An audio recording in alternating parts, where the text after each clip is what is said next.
Okay, ladies and gents, are we live? I believe it is your favorite Asian robot right here. Give me a second. Let's go. I was thinking of doing some Rogue Trader this morning, mostly because I really like the game. So... Alright, good. Everything is set up.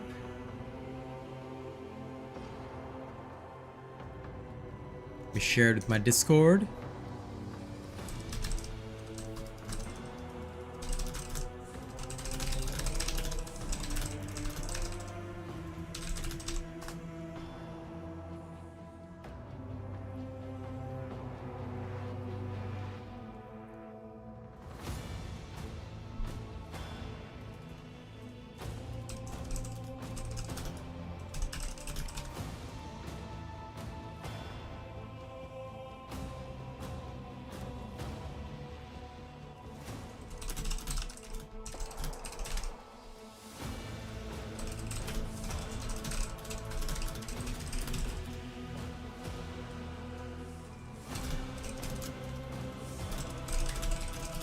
Hey, BVS.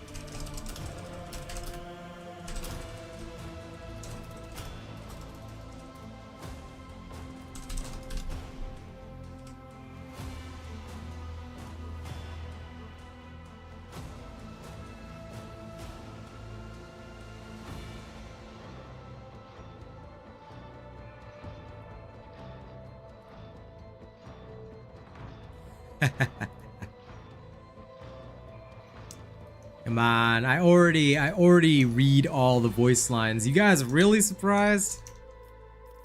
So I have to say, I have to add voice acting, right? Alright, let's go.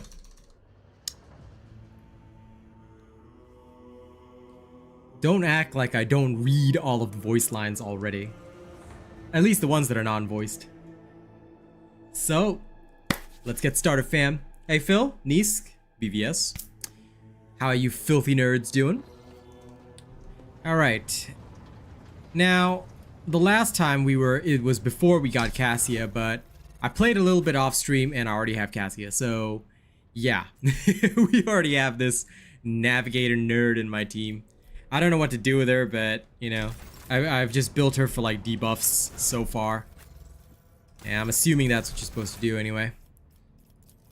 Because I had no idea what to do, so I went with that.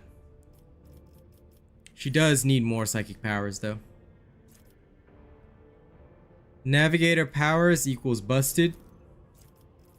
No. That's a different Cassia. This is a navigator.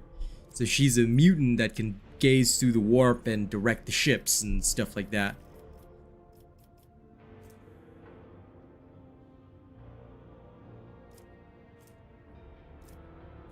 Trying to figure out what else to grab.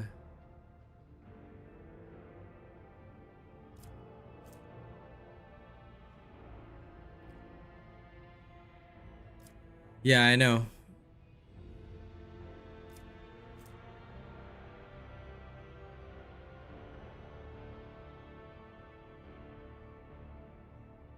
I need blood augury next. She can also voice of command my my main dude, which is pretty cool. Now, let's go read Idira's story. You bet I do, Lord Captain. Idira becomes much more animated and her expression turns slightly dreamy as she recalls one of her stories. Alright, tell me a story. Okay, so we went to Footfall once. Well, I mean, Lord Captain Theodora went to Footfall a lot, but on that occasion, she took me with her for some reason. My day had gotten off to a bad start. My head had been yammering since I woke up, but there was nothing else for it. I had to go. We arrived at the place, and what a place! All the gentlemen and ladies dressed to kill, showing off their encrusted implants, all clustered around little tables. Well, turned out it was a gaming den. And not just any gaming den, but one run by somebody with deep pockets for people with just as much cash to splash. You should have seen it. People gambling away planets in a game of regicide. Anyway, so the Lord Captain wanted me to help her beat some guy. So I tell her, the chips won't land in your favor. You'll get a bad hand. Don't sit down at that table, your ladyship. But did she listen? Of course she didn't. If there's one thing she never lacked, it's stubbornness. I see. Carry on telling me the story. They sat down and the cards were dealt. I'm hovering around like I'm not involved, but I'm keeping my eye on things. And everything in my head keeps getting louder and louder. Anyway, it's a good thing I realized in time that my mind wasn't going haywire over a losing hand, but something else. I made some excuse to drag the Lord Captain up from the table and took her away from that place. And a few minutes later, the room where we'd been... It turned out some wise guy had the same bright idea to bring a pet psyker along with him. One of those ones who just scuttle around in Footfall's underbelly. And the psyker just freaked out, I guess. After all the commotion, people went to see what happened in the room. And they'd all gone for each other's throats. Literally. With teeth. And I think they completely detached that asteroid from Footfall and pushed it off into open space so it would head off toward the local star. I love how she found this story amusing, and it's like, this is like a story, you know, they don't have ibuprofens in the 41st millennium because these are psychic headaches. So these guys are literally going crazy to the point that, you know, this psyker freaked out, had a mental breakdown, and his powers turned everybody against each other, ripping each other's throats out. How come we don't have powers like that? You know, that's what I wonder. In Darktide, why can't I just go snap my fingers and go make all the enemy poxwalkers go attack each other? That would be a proper power. Alright. Thank you, Idira. Tell me, what's it like being a psyker? What's it like being a freak? Lord Captain, forgive me. But it would be like talking to a person born blind about colors. I could spend hours explaining, but it wouldn't make any sense to you. Yes, it wouldn't. Every psyker feels their connection with the warp in their own way. One person might see spots and shadows out of the corner of their eye. Another feels fingers running down their spine. As for me, I've got a door in my head. One that's open just a crack. There's no way to close it, no matter how hard I try. I've just had to get used to the whispers from the other side. When I need to use it for work, I listen in more closely. But I usually just... How do you live with this whispering in your head? Habit, and a little amasec and a couple other things you can get on the lower decks. If you put all those together, it makes things bearable. Sometimes I even wonder if I'm imagining half the voices I hear. You know, when life on board gets a little boring. Better than listening to the living, anyhow. Okay, so she's permanently tipsy. Well, if the door opens, that means somebody's planning to come in, right? But screw them. They're not coming through. Trust me. I know how to keep my valuable head locked up tight. You sure about that? Ain't you afraid of losing control? Only losers who are afraid of their own gift lose I like this control. person. Or idiots who never figure out what they are before it's too late. Or little kids who want to play around with their shiny new toy. If you don't know the limits of your abilities, or you're always bouncing around in your own head, that's a recipe for disaster. I like the fact that she said only losers who are afraid of their own gift lose control. Exactly. See, this is what I tell people all the time on Darktide, right? Only losers who are afraid of their gifts lose control. And people get all up me for like, why do you insult the community playing? I'm like, I'm not insulting the community. I mean, if you're a loser, you're a loser, man. Like, yo, you gotta accept that fact, you know? If you're a loser, you're a loser. And deal with it. Can you see my future? That's what I'm here for, after all. So, I'm just going to lean on that door in my head a little more, prick up my ears, and listen to what the warp's got to say about you. If you'll allow it, I can listen right now. Certainly. What's my future? All right, let's hear what they're whispering about you.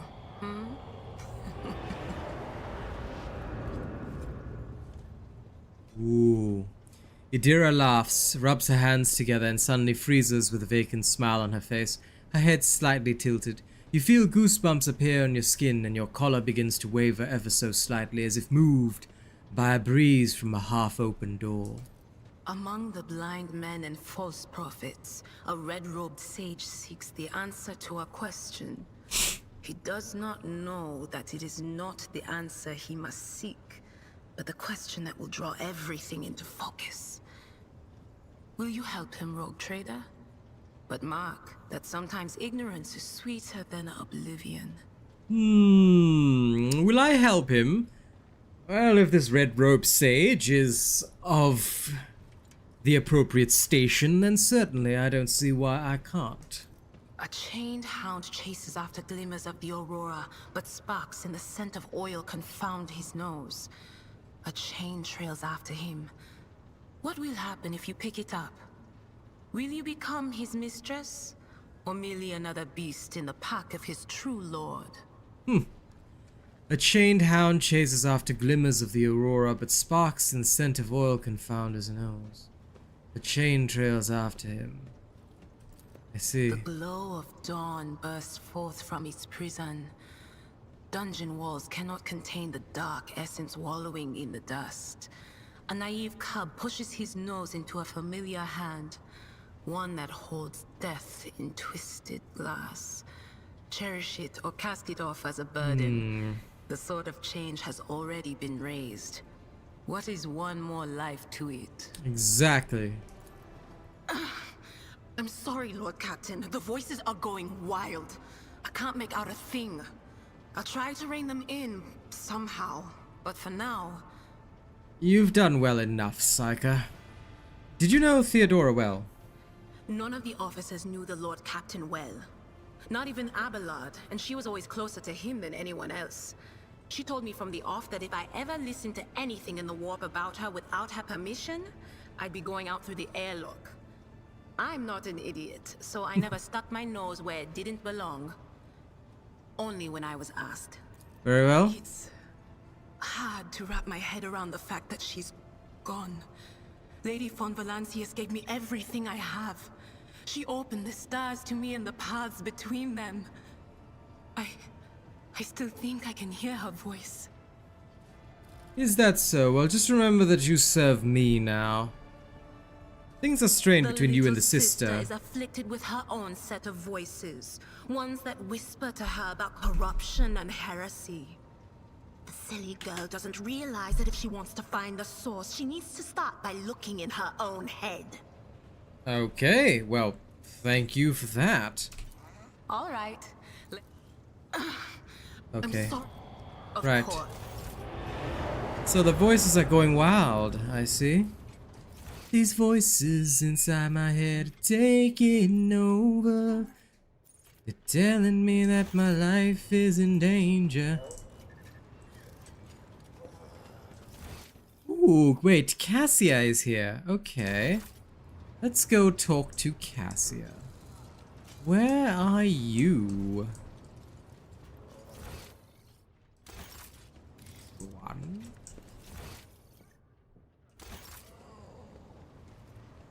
Ah, Uwe. Yes, that's right. Words cannot describe how boring the bridge is without our stimulating conversations. Okay, Cassia, why are you hoeing? Step away from me. I don't need you to do that. Fine, tell me about yourself, mutant. I am a part of House Orselio, an ancient dynasty of the Navis nobility. Since time immemorial, our family has served to advance knowledge, pushing at the boundaries of the dark unknown. The Starway Atlas contains 2,843 routes that chart the sectors of the Segmentum Obscurus and reach all the way from the Coronis Expanse to Holy Terra. And uniting the Imperium's thousands of worlds. House Orselio is bound by commercial pacts to houses Galeatis, Ortina, Drotus, and... There is a dark blue knot tightening on your neck, Lord Captain.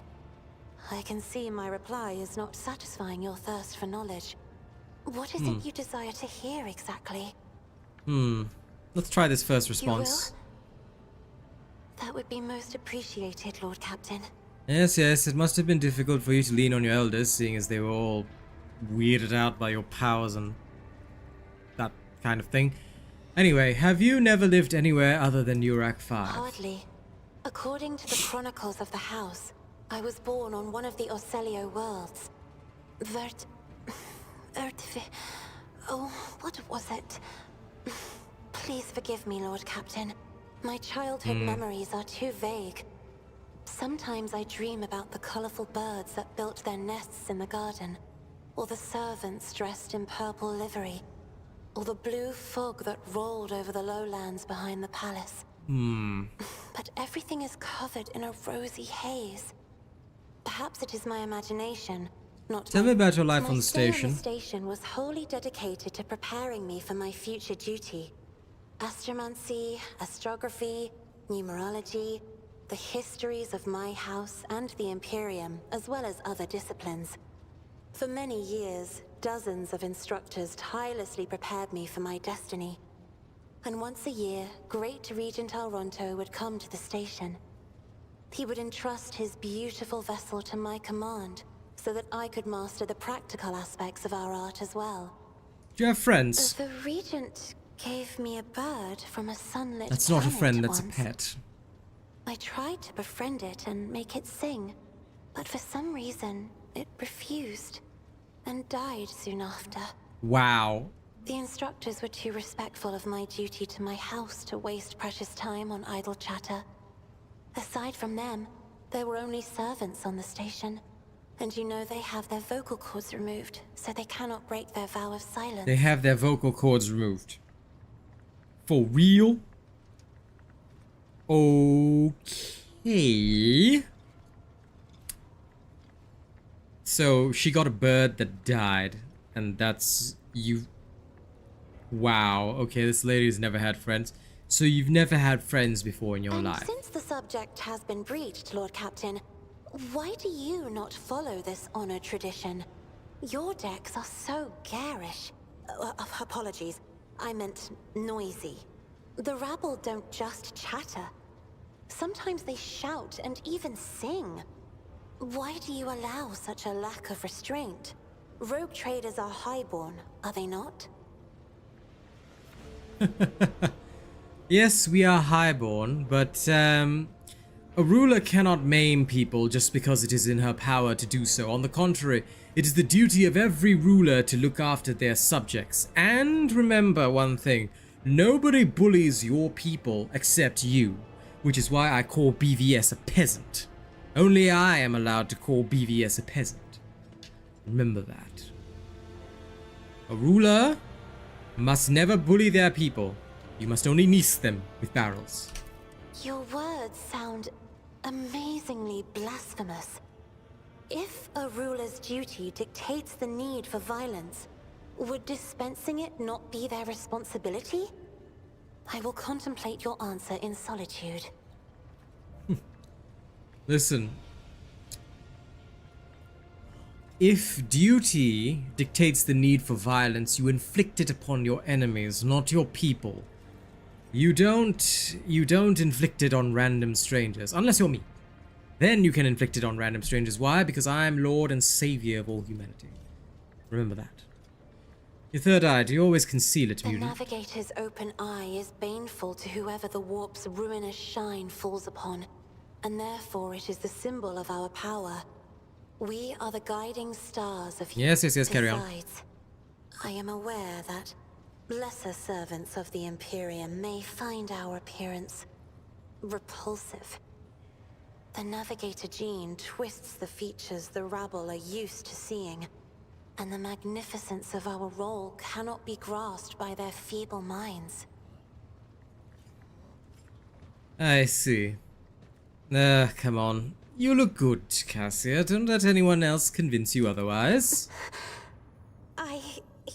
you are much too kind to me, Lord Captain. Okay, Allow me, don't for cream my yourself. part, I'm just to note being... the beauty Oh, right. of your shoulders. Yes, your shoulders. Pray let us change the subject.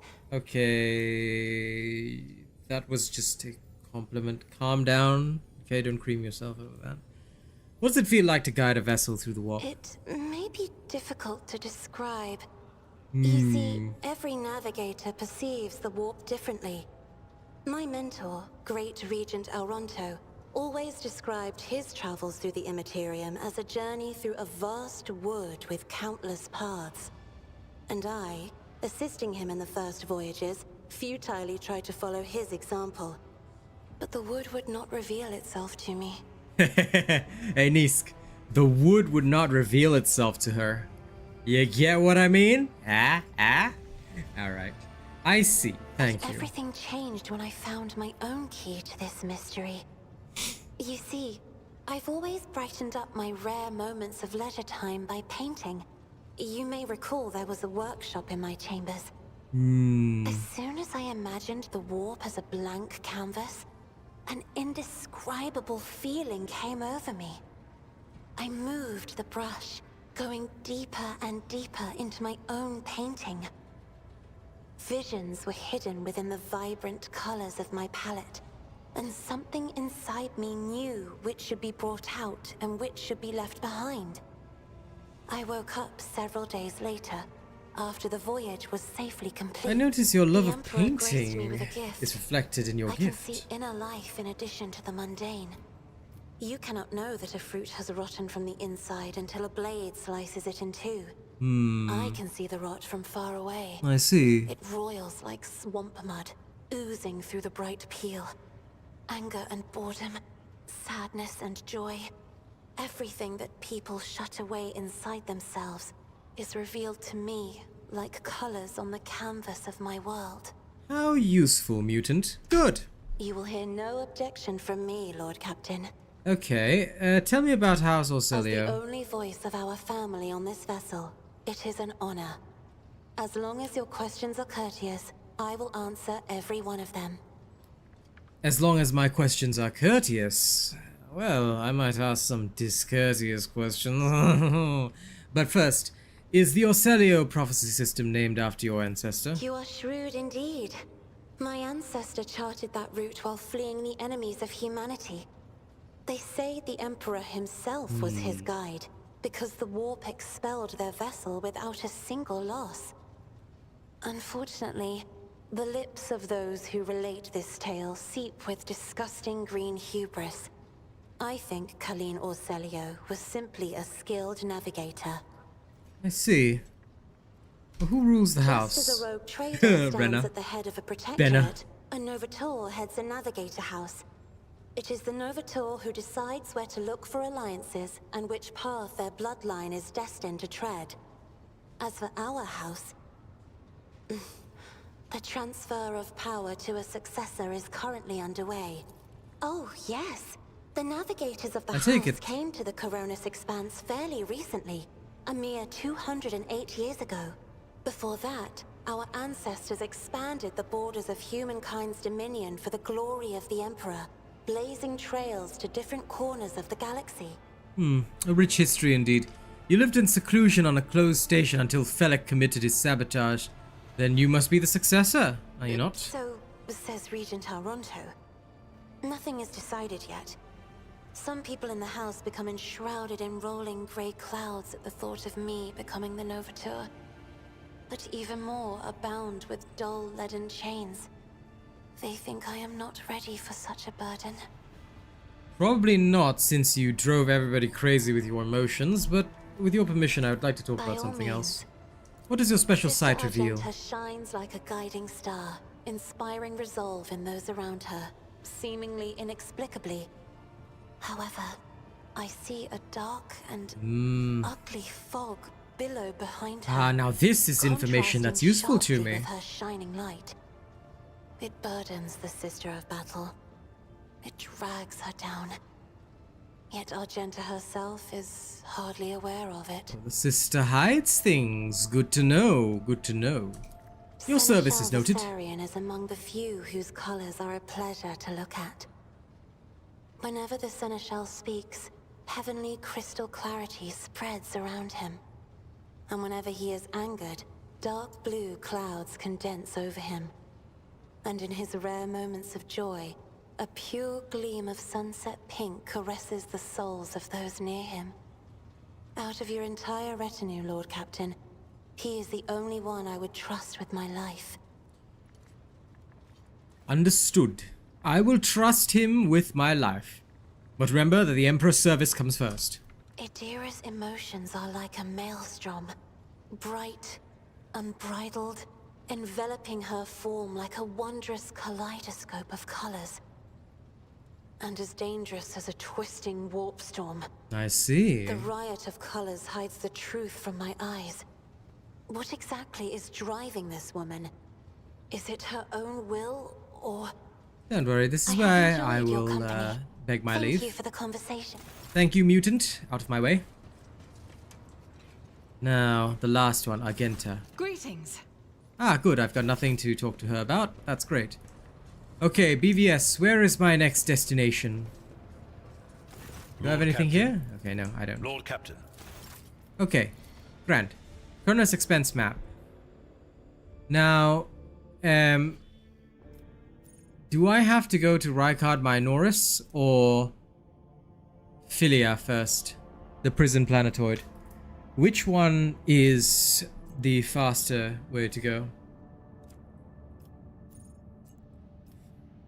Minoris, Filia. Where's BVS? You recommend the others. Alright, I finished Urak 5. There's an unidentified void ship. Rikard Majoris. Let's go to Rikard Filia.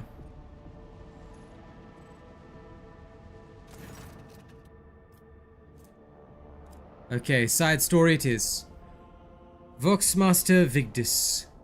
Lord Captain, sorry to disturb you. Vigdis pauses as if listening to something. It's pandemonium outside the bridge gate. One of the officers seems to be demanding an audience with you in person. I think I hear Master Viserion's voice. In any case, I wanted to warn you in advance. Thank you, Vigdis. Let's see what's going on here. Who would speak with me? For I am Lord Trader of all traders. And welcome to the show, Jefferson. Someone in a guard outfit. I love that chair. I need to get me one of those chairs at some point. I can just turn around to you guys. The everyday sounds of the bridge are disrupted by voices raised in anger. Abelard's voice the loudest of all. This is not the conduct of an officer. These are the antics of a high-born brat out of Lark. Explain yourself, Lieutenant. Avarilla Vent, the young woman standing before Abelard, strives with all her might not to quail under the onslaught of her superior's anger. She falters, but then manages to look him in the eye and say, I apologize, sir, but I must speak to the Lord Captain. Very well, Lieutenant. You may address the Lord Captain, not the least because I see you have already seen fit to disturb her. Your unauthorized appearance on the bridge and display of belligerence toward a high-ranking officer will be logged on your personal file without delay. Abelard, you're being a Melk right now. Don't be a Melk. Lord Captain, Lieutenant Avarilla Vent requesting permission to speak. Vent falls silent and then adds rashly, on the matter of extreme importance and urgency.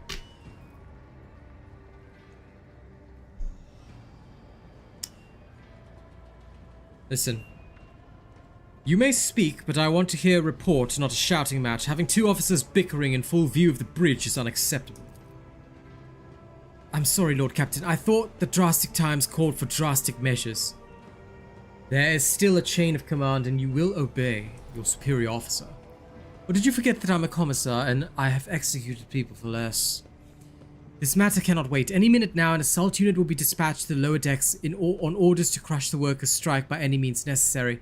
But I'm convinced that this step is unwarranted and the crisis itself was provoked by the actions of one of the senior officers.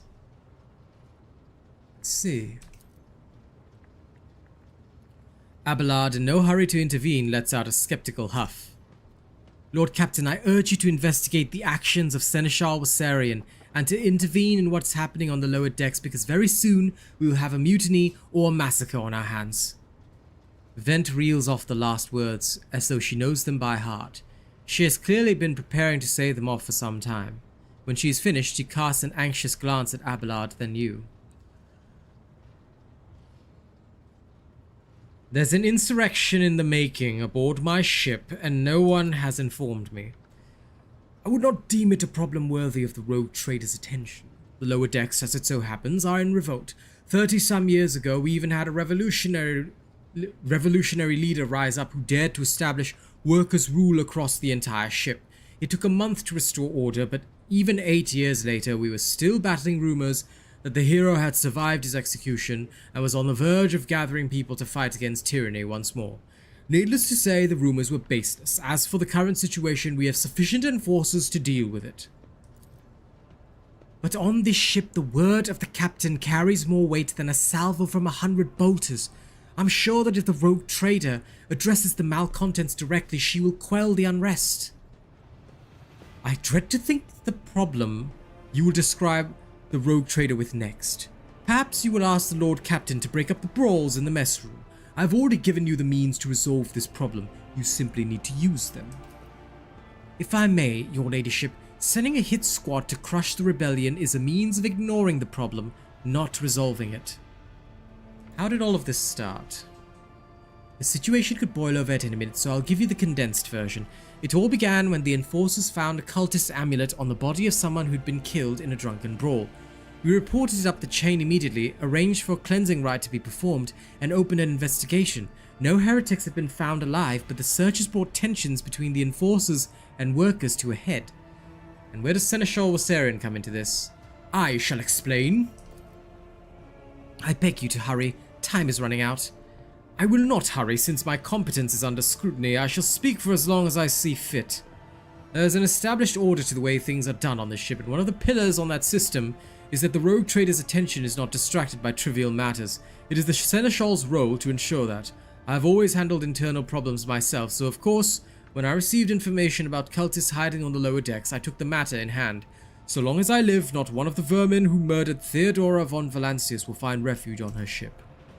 You are far too heavy-handed, Seneschal Wasarian. Arrests, interrogations, mass punishments for entire sectors. It has driven people to the brink. Now there's a strike on the lower decks, in Depot 4 to be precise. 3 worker clans are involved, but many more are passively supporting them. The situation could degenerate into an all-out insurrection. But when I reported my concerns, the only response I received was an order to dispatch an assault unit and crush the strike with maximum force. What is Depot 4? I want to know that. Depot 4 is one of the poorest sectors on the lower decks. It is home to the clans of general laborers. They're not as valuable to the ship as the families who've served its specialized systems for generations. They're an easily replaceable resource, and one which is now more besides giving succor to cultists and minions of the archenemy.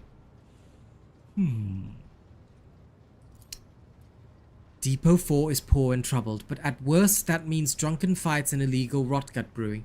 We've handled the workers of Depot 4 in the past.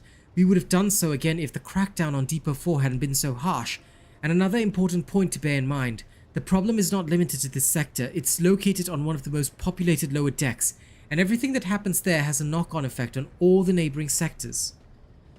Abelard, what do you have to say on all this? I see no need to add anything. I acted within the remit of my authority, guided exclusively by the best interests of your protectorate and your personal safety. If you wish to confirm the rectitude of my actions for yourself, I have no objections. For my part, I urge the Lord Captain to go down to the lower decks, stop the assault unit and speak directly to the people. You'll see that they're not lying or harboring heretics. That way you will stop the uprising before it happens.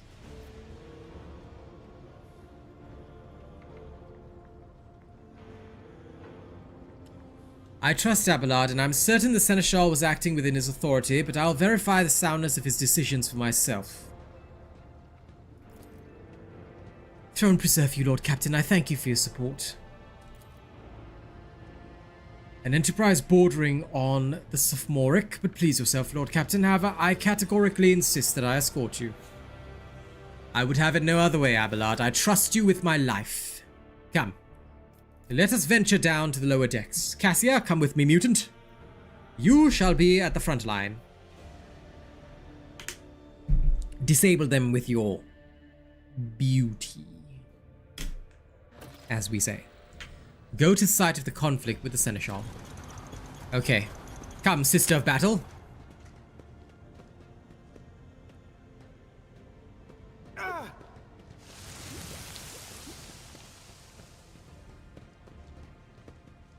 Cultists, I see.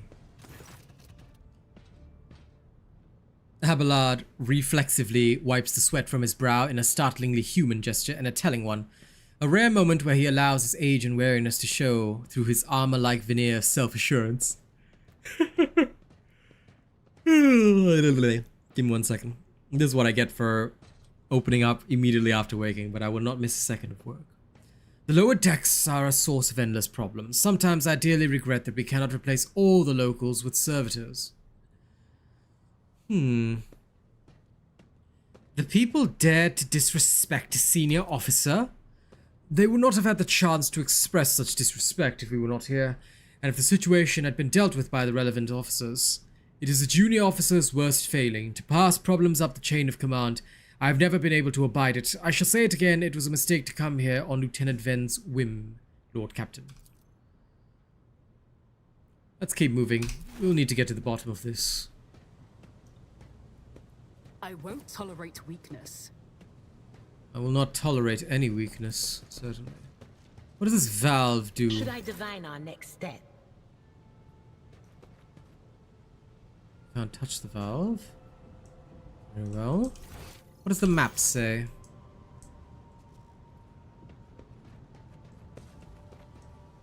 Hello, Rapto. Quiet.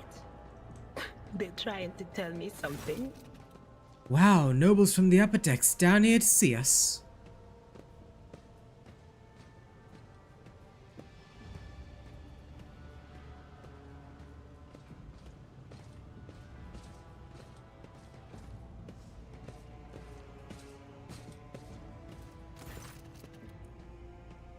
The sounds of a heated discussion reverberate through the ship's bays. Lieutenant Avril Levent of the ship's enforcers is barring the path of a heavily built assault unit officer, and judging by their expressions and tone, the standoff has dragged on for some time and has now reached a boiling point. Listen, I have my orders. Put an end to the unrest and purge this sector. You can take your orders and shove them. This is my deck and my sector. There are only 3 people who can waltz in here without my express permission. The first officer, the rogue trader, and the Emperor himself. So, not all my lessons fall on deaf ears, Abelard mutters in a crabby approval. He does not clarify whether he means Lieutenant Vent, the officer looming over her, or both. Your ladyship. Noticing you, the 2 officers snap to attention and salute, their subordinates following suit a moment later.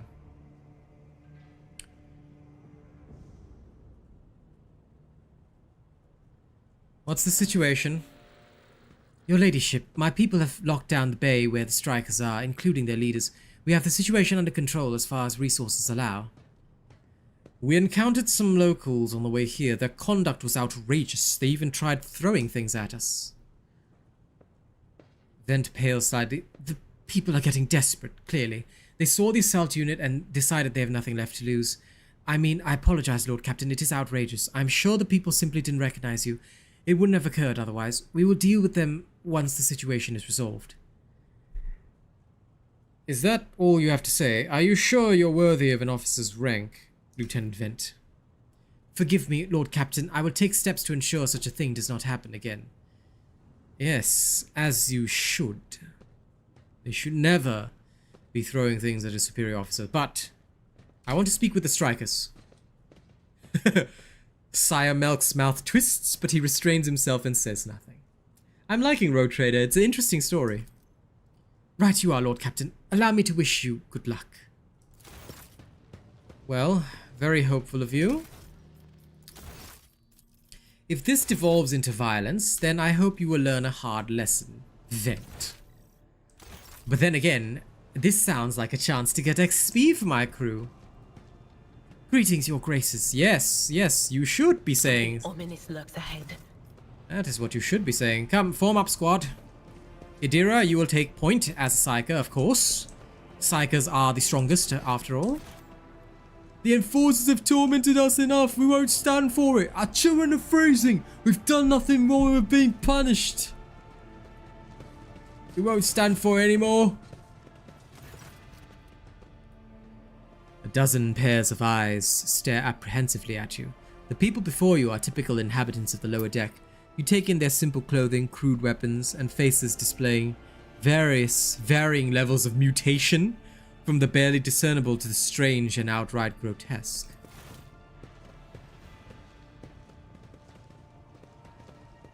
For Depot 4!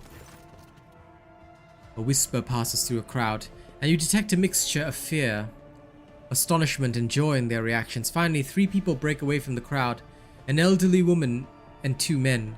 These must be the leaders. They bow clumsily before you. Lord Captain, you've come down to us. Tell me what is troubling you and why you are striking. Striking? That's news to us, your ladyship, says a tall, thin man in worker's garb. What we're doing is asking questions, saying what we think. Shut up, Rivet, snaps the old woman, who turns her hostile dark eyes on you. Here's the deal, your ladyship. Your damned enforcers are all over us down here. They say they're looking for cultists. One wrong word and they're reaching for the other batons. If you want to punish someone, they turn off the heating to whole bays for weeks at a time, so we get sick and freeze. In my clan, 2 little ones died from inflammation in their lungs, all because of those enforcers. The woman spits on the floor and rubs at the spit with the toe of a worn-out shoe. Argenta does not interrupt the workers, but you see the sadness well in her eyes when the children's deaths are mentioned. She quietly whispers a requiem prayer and makes a sign over herself. This zealot preacher, I swear. Control yourself.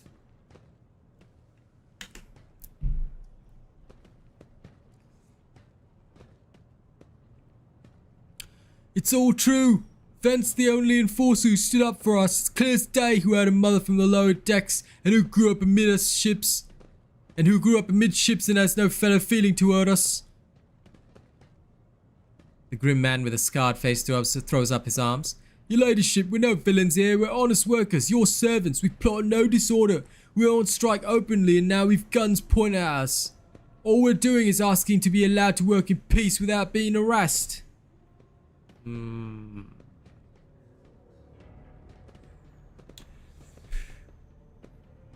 We were attacked on the way here. How do you explain that? Here's an explanation for you. The people have been pushed to their limit and now they're lashing out, as if we don't know why these top deck units are being sent down here.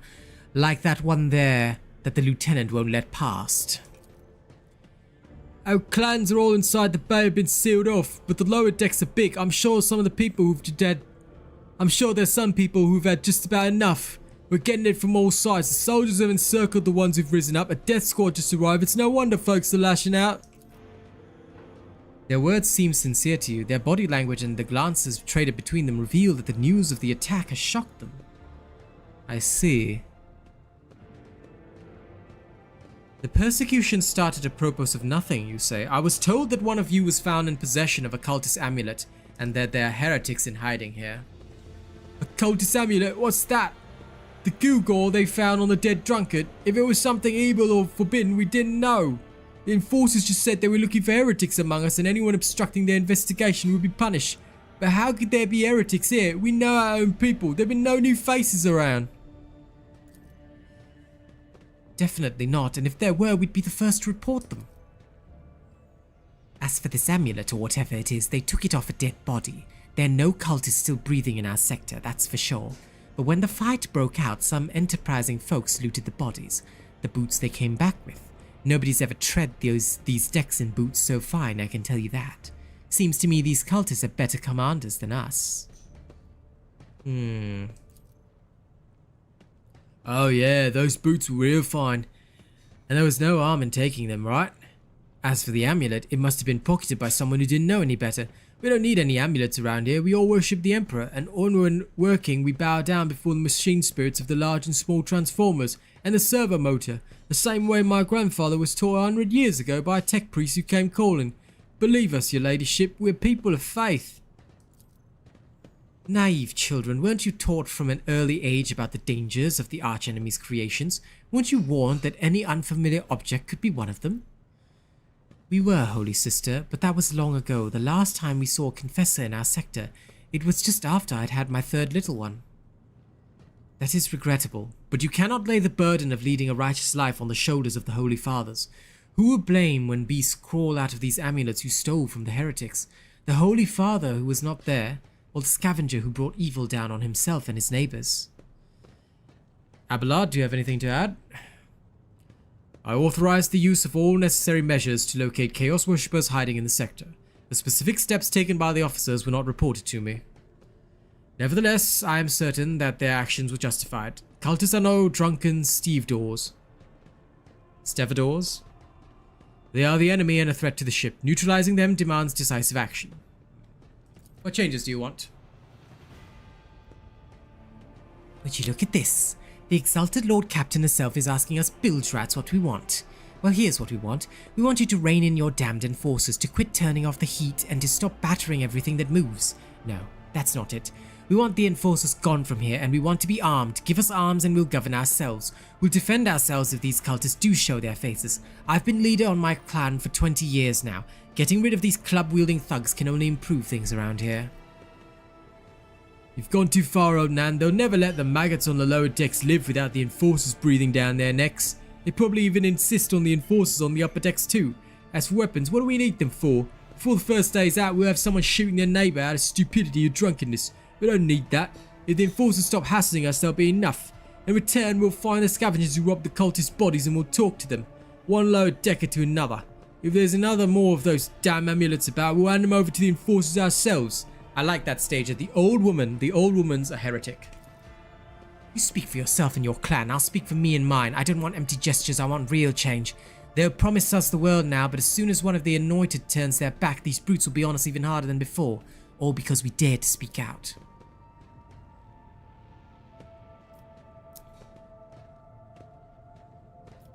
You know what? I am a commissar, so I will tell you this. Spreading anarchy on the ship is the first step toward embracing chaos. Putting weapons into untrained hands would be even worse. What's more, the enforcers are needed to maintain oversight and order. Withdraw those demands and we will consider the rest.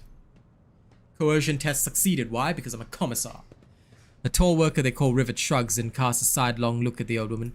Oh, Nan, listen. The Lord Captain herself has come down to us and is offering concessions. And I don't know a single person on the whole of Depot 4 who ever stood next to the rogue trader, let alone talk to them. Back down. Now's not the time to be a stubborn old crone. Rivet is smart. You should be in charge of Depot 4. I would put you in charge if I could, Rivet. I like your name too, Rivet. Like the rivets on my ship. Hopefully maintaining order. Listen to us, old Nan. The three clans of Depot 4 to act as one. We made our minds up. It's your turn to decide. Don't ask them to disband the enforcers or give us weapons. We don't need any of that. The old woman hisses in dissatisfaction. You two are ganging up on me, is that it? So brave you are against an old woman, but I'll shut up. I will indeed. I won't go against two clan leaders on my own. If you want to make peace with the enforcers, make your peace. That's great. Just fantastic. Lord Captain, we're all agreed.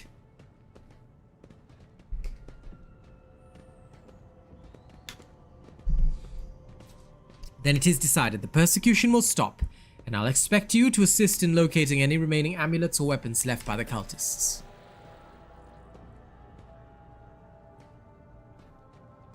I'll tell my grandchildren about this moment. Of course, your ladyship. We'll root out any nasty business faster than the enforcer and we'll leave no stone unturned.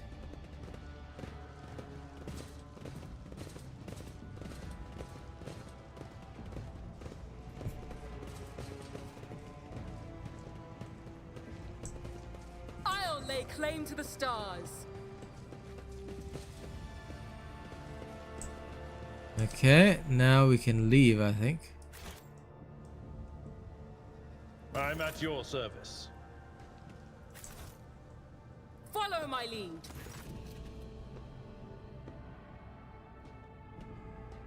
Stopping unexpectedly, Abelard imperiously dismisses the unit to stand at a distance and addresses your other companions, saying, "I have an urgent matter to discuss with the Lord Captain. Please give us a moment."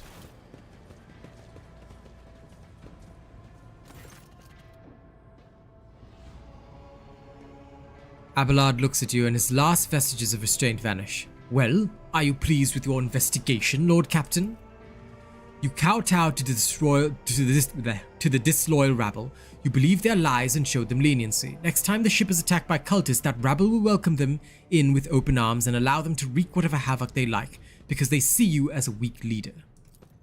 Is that how you see your future at the helm of the Von Valancius Protectorate?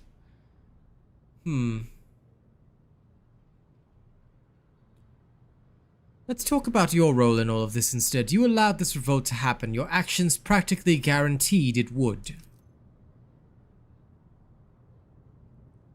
I would have handled the situation myself had you not decided to intervene. Remember Lord Captain Theodora? Do you think she ever set one slippered foot on the lower decks? No, she did not. Such matters were left to myself and the junior officers while she dedicated herself to the grand designs of the Protectorate, as any true strategist and rogue trader ought.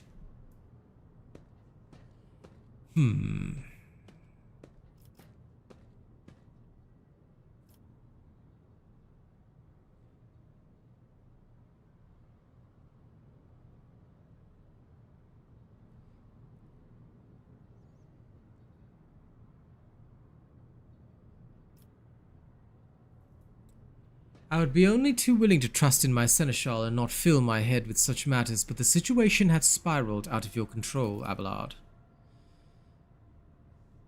You're right, at least as concerns junior officers making complaints directly to you. And I lost my temper, Lord Captain, and I believe I ought to explain myself. The prosperity of the Von Valancius Protectorate is not just an empty phrase to me. I left the Imperial Navy for the chance to see it flourish.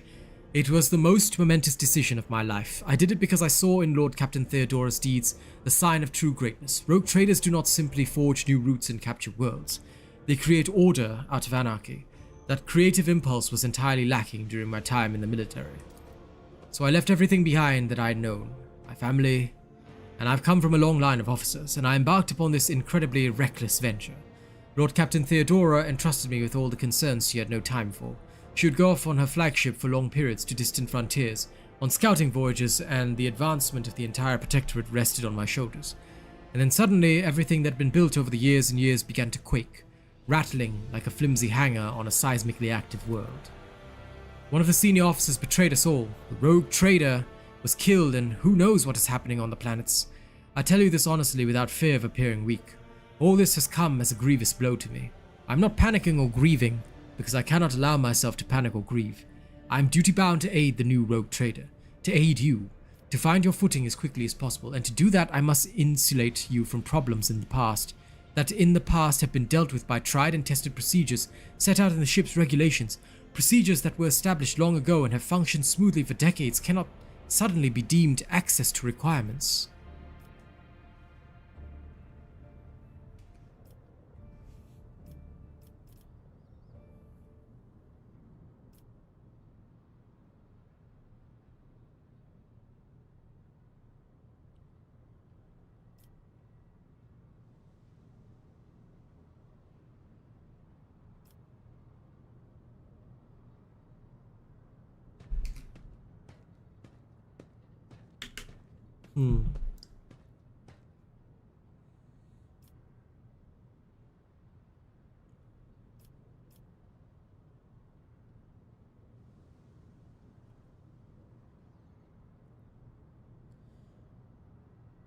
I understand, but you need to learn to respect me as your Lord Captain and Rogue Trader. Accept it and start living in a new world. A world where Theodora is gone and where you and I have new decisions to make. Yes, Lord Captain. Your resolve is admirable and demonstrates strong leadership. I shall remember this moment, should my old habits ever creep back in. Ah, better than milk. I like this guy. And now, let us please leave the lower decks. If the Rogue Trader desires to stretch her legs, there are more suitable places. The situation is dealt with, Seneschal. Let's leave. But such a shame that we didn't get to that we didn't get to fight. I would have loved to kill some cultists on the lower decks. I suppose there are none on my ship. How boringly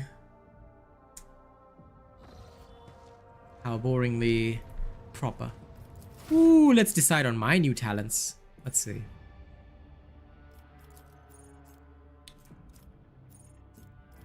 Okay. What's going on here? Awesomeness.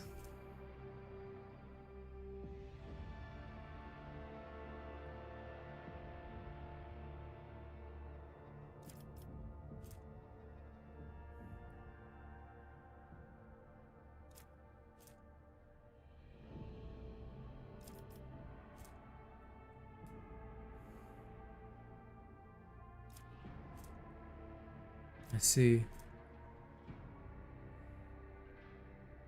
Oh, yes, this is good for me shooters. Oh, I like this.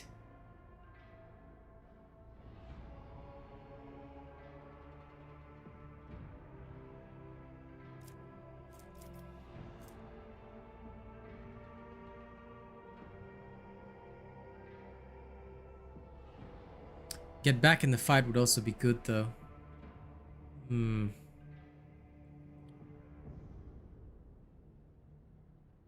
I don't have a healer yet. So let's see.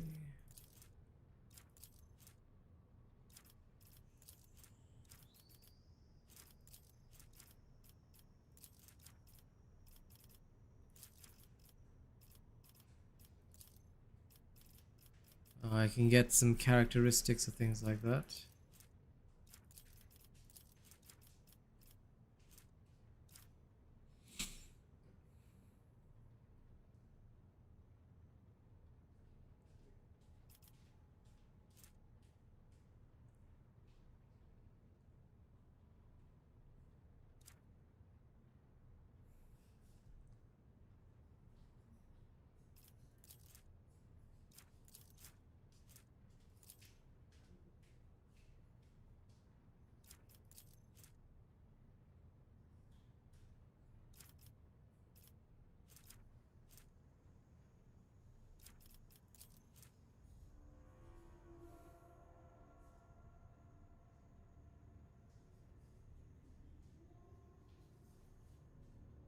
The ally suffers plus 50% damage.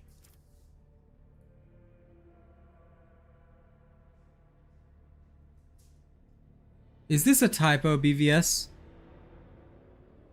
Because duty and honor suffers, shouldn't it be suffers minus 50% damage?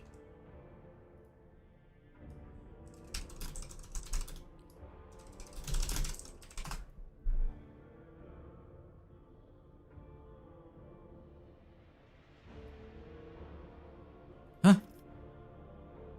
But it's all positive.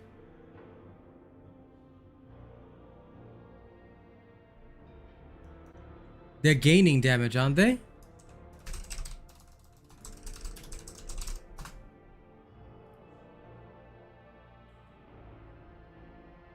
Oh, suffers plus 50% more damage. Ah, I see. I understand.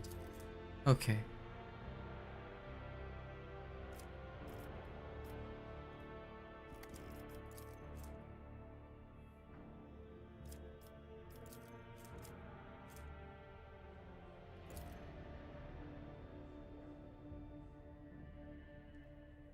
Oh, I see.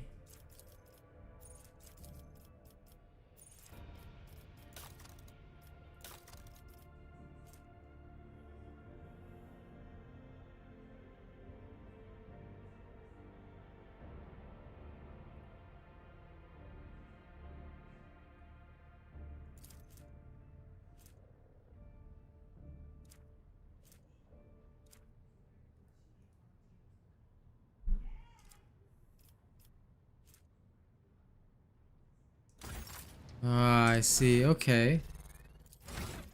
Let's start there then.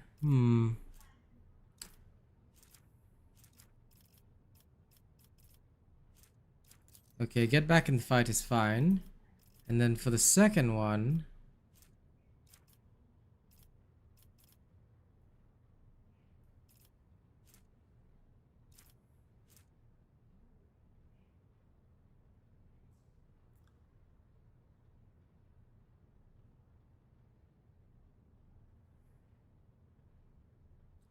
Let's go with for the Emperor. Or, duty and honor. No, I don't want duty and honor. Motivation, summary execution.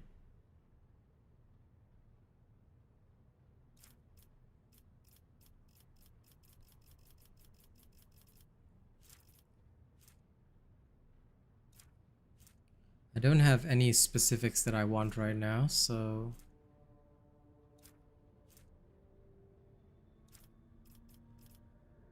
Dueling mastery might be nice.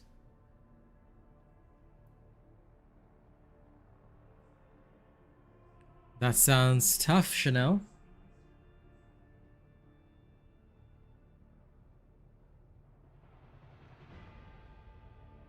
Yes, I was real confused, robot, right there. But that's how it is with neighbors.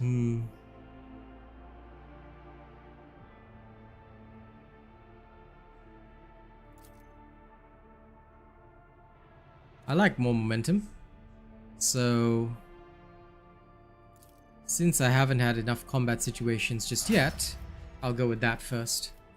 I'll specialize and get more stuff later. I don't want to get them too early.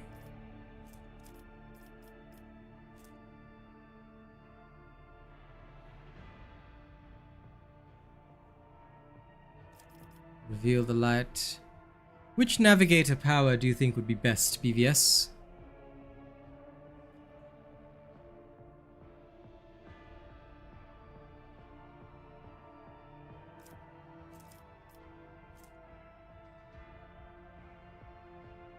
Ooh, held in my gaze. Okay, stun first. No, it's okay. I figured it out.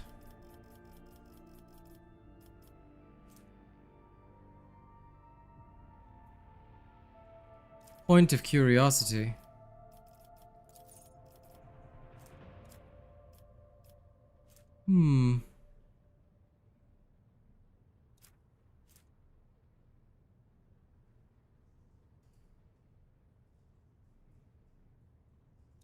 I see. So you can reposition enemies. I like it. I will get that soon.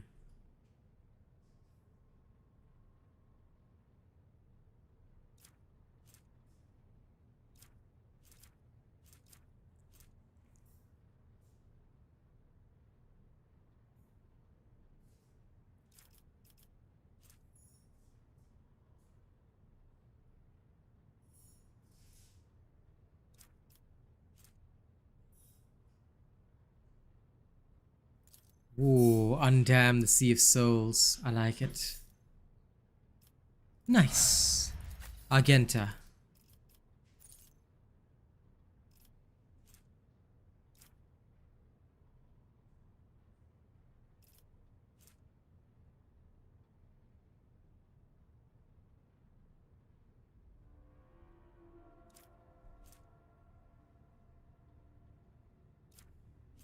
I'm going to give a perception.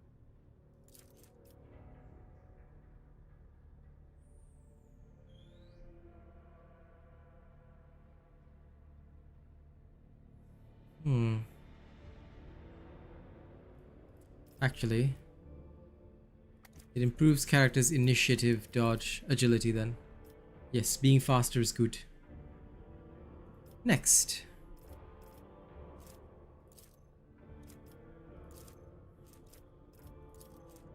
Nimble.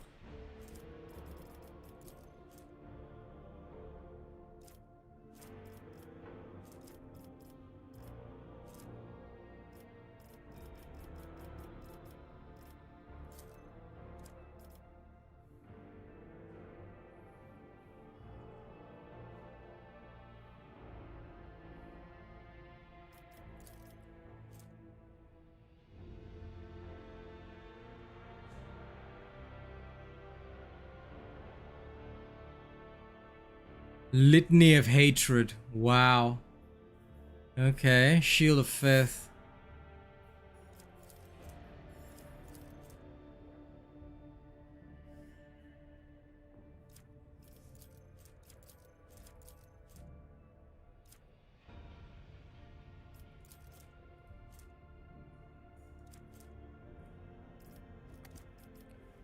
This is based on willpower, but I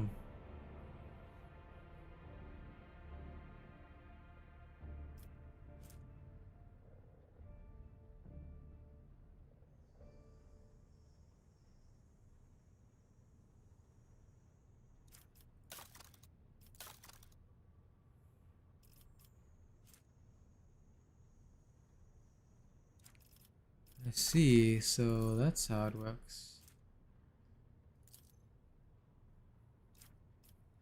Go with agility, but then for this one, Furious Recital, for 1 round, it increases damage quite a bit, which is nice.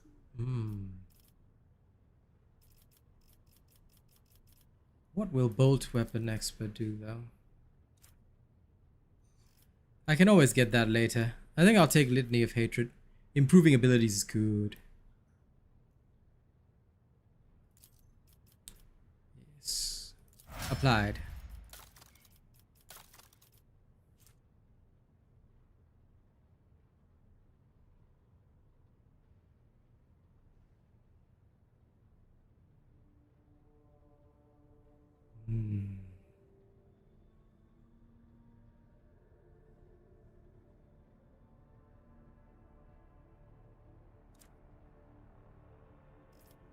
Not bad. Okay, what can this one do next? Where is her psychic powers?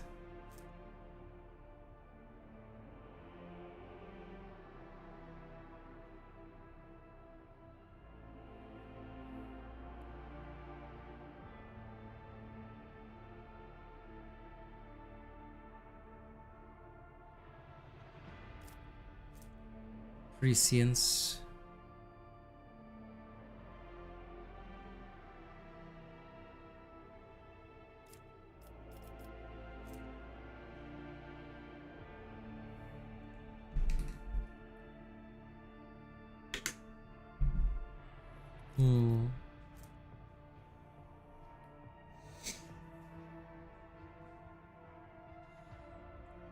Oh, that's a nice debuff. Biomancy. Okay, I don't have any of these other things just yet. How do I improve my psi rating? What the hell?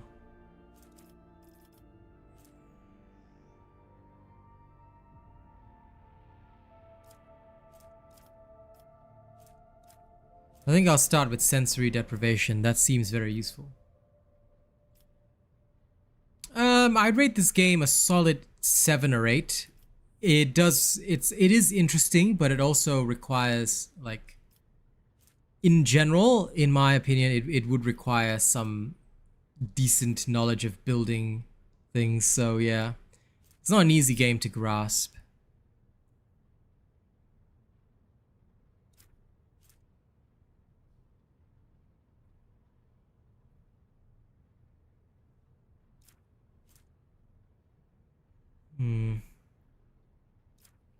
Tech use, because there's a lot of tech use stuff here. Okay, good enough. Abelard, let's buff you up. He's already got enough toughness.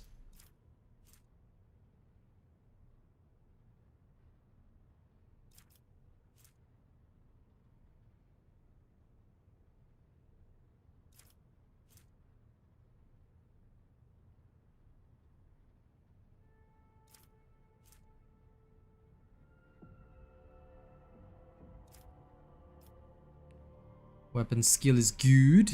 I might increase his strength a bit later, but for now, weapon skill.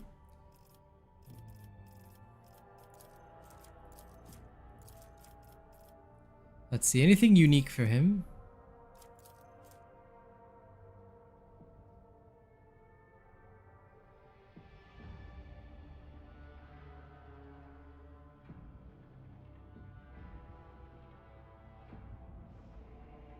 Okay, scatter.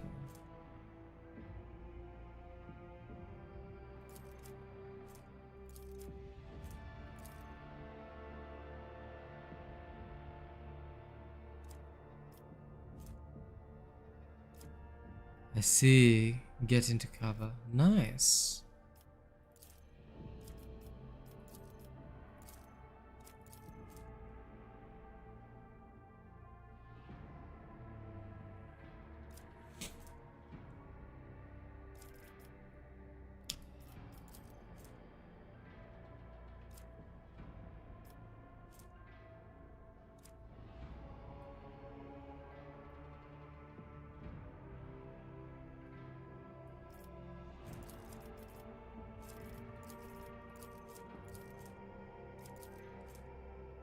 I think I'll start by making sure there's no melee superiority since I'm often going to send him into combat.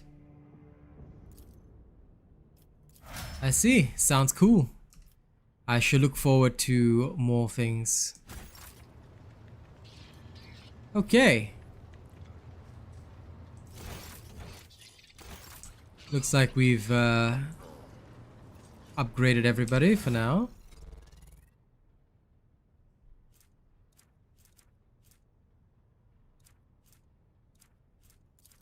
This one added to cargo. I wonder when I'll be able to sell off my cargo.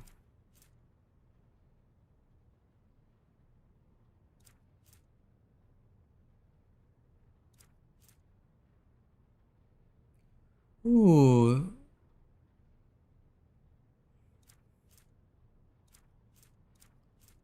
I see. This one has some armor penetration, no armor penetration.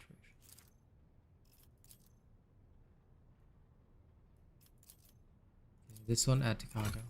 I don't need all of them.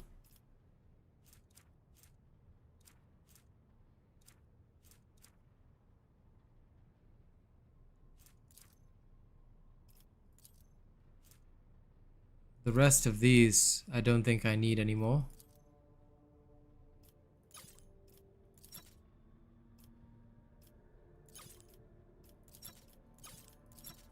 Yeah.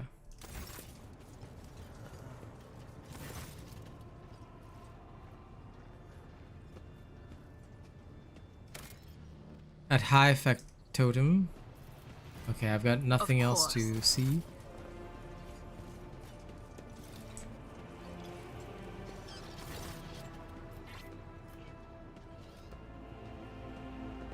Okay.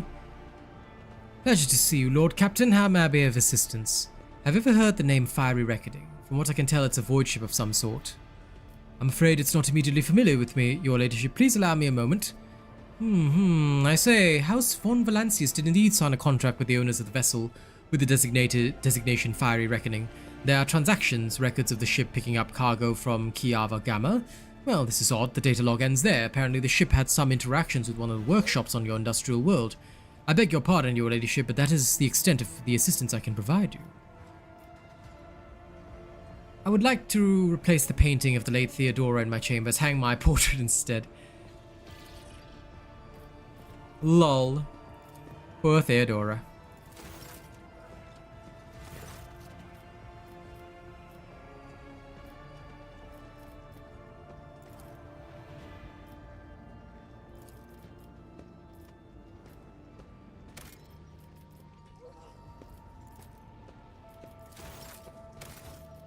Okay, good enough.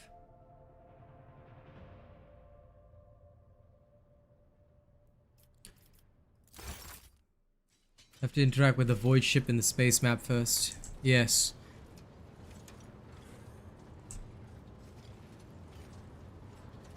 Wait, I thought we were going to the planet first. Should I go to the void ship first?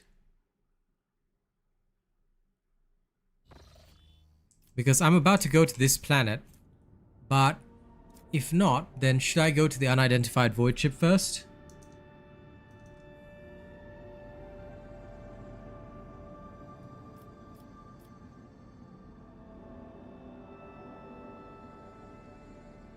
But it's a shop where I can sell, isn't it? So, okay, so I can go to the prison planet first? Or the void ship first? Which one?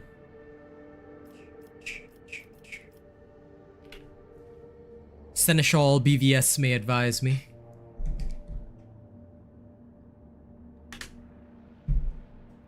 Whichever. Then to the planet first. Begin to scan. No.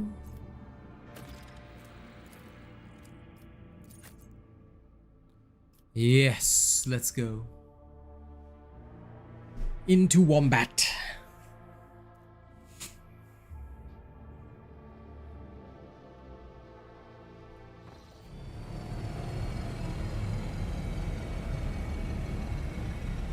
Oh, that's a nice little Valkyrie.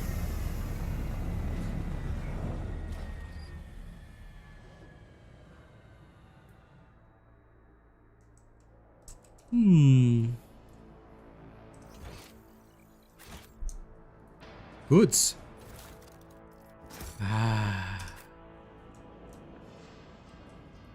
It's about time. See, right there. I see it. Come in, escort. This is Captain Vicari. Escort, please come in.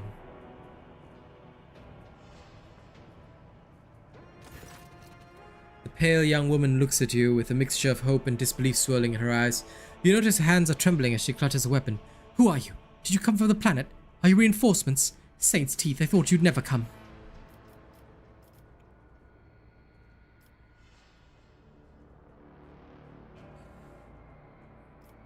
Tell me about this planetoid.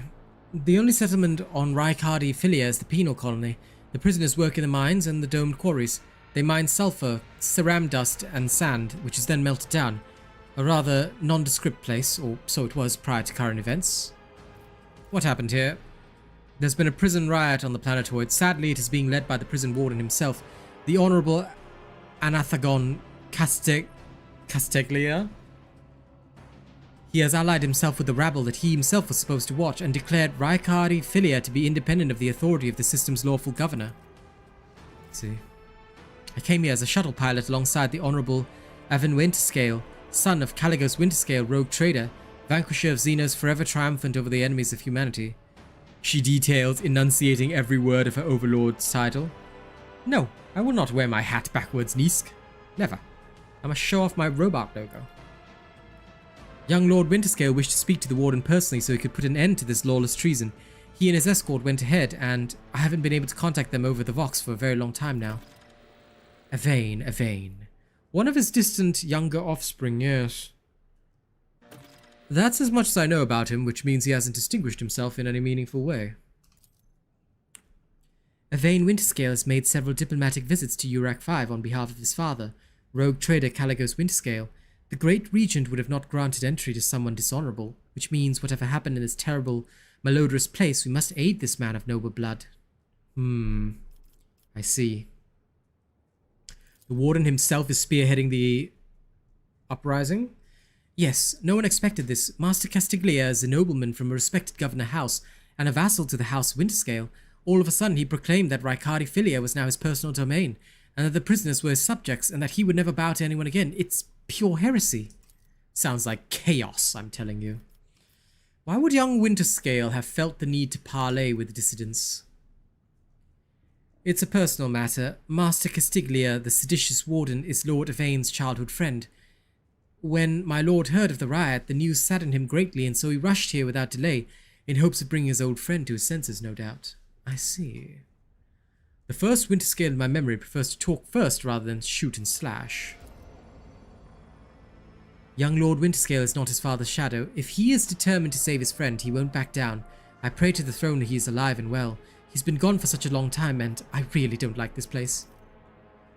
Theobald executed his wife and only son on a mere suspicion of treason against House Orselio, so why did the noble Evane rush to save someone who'd betrayed his house? Do bonds of friendship give one the right to make inexcusable mistakes? Cassia, bro, Theobald executed his wife and only son on the mere suspicion of treason? Yo, Cassia, yo.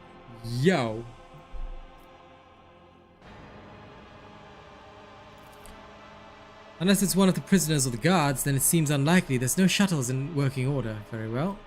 Is there anything else I should be appraised of before I set out? Some of the rebels have holed up in the barracks. I don't know how many, but given this is the only way through where the negotiations are taking place, I would expect heavy resistance. Please take caution, your ladyship. Lord Winterscale's guards mined the entrance so the rebels couldn't get to the shuttle. I see. I have no more questions. You may excuse yourself. Your ladyship, if I may have a minute of your time, I wouldn't ever have dared to trouble you on a personal matter, but the situation... In any case, have you been to the capital of Rikard Minoris yet? I wanted to ask if you saw a man there, a communications officer by the name of Jaspar.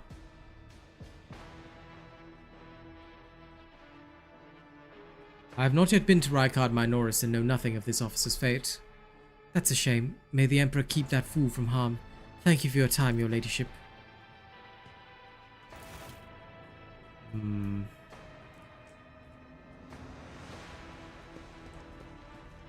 Never doubt me. None shall stand in my way. I shall never doubt you, Argenta. You are only demolitions expert. Open the door. Yes, good.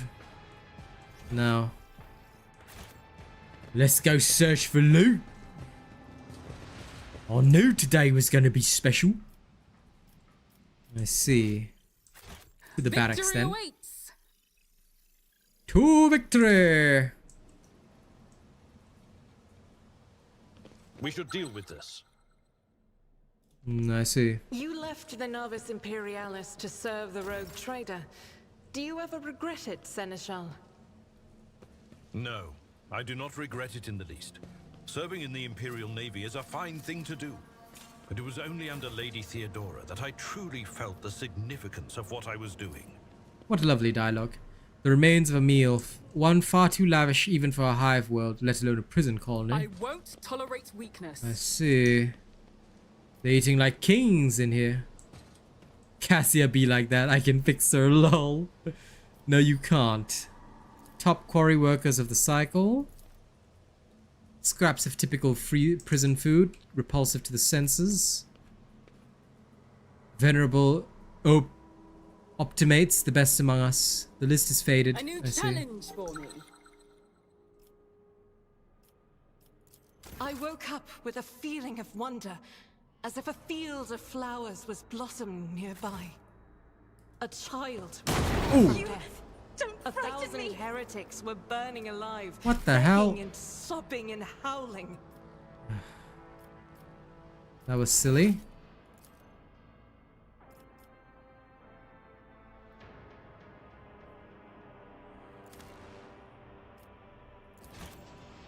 I thought it was paused and that they wouldn't move.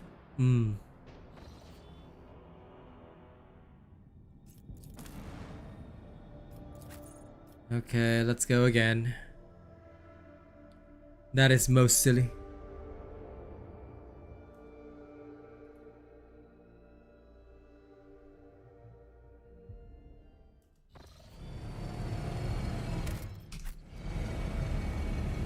Okay, let's go with all the same dialogue options. Oh, goods. Yoink! Follow my lead. Nothing escapes my sight. Join me in prayer. Hold skip. What happened here? No need to read this anymore.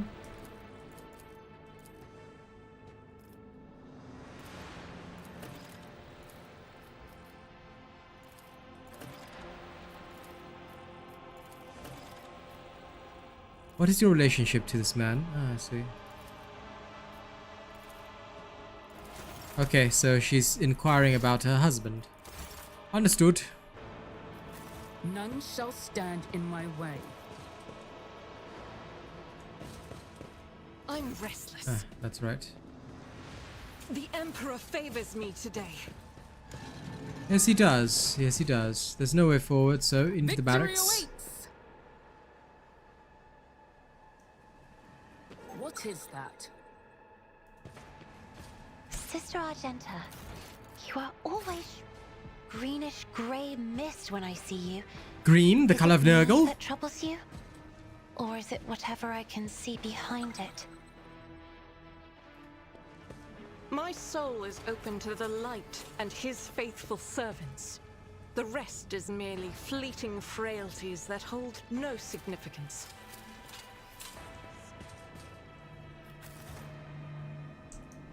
I'll Goods. lay claim to the stars. What's this? Oh shit, why me? Why? I missed my tithe payment 12 years ago. 12 years? The inspector's writ got lost somewhere in the bowels of the planetary administratum and was lying there this whole time, but they made sure to tack on the fines every month. By the time they found the blasted paper and finally informed me, the total sum was so obscene it would take 3 generations of my descendants, if I had any, to pay it off. My fate was sealed. Trial, sentence, prison. All because of some daft rotter who shoved my paper in the wrong box. Why would the Imperium still use paper? They have emails, surely.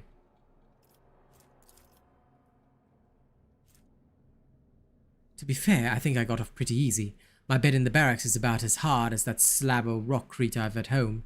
Working in the quarry isn't much tougher than my old job in the rules. Void take me, that old sod. Oops. I'm going to bring the law forward. I want to read it.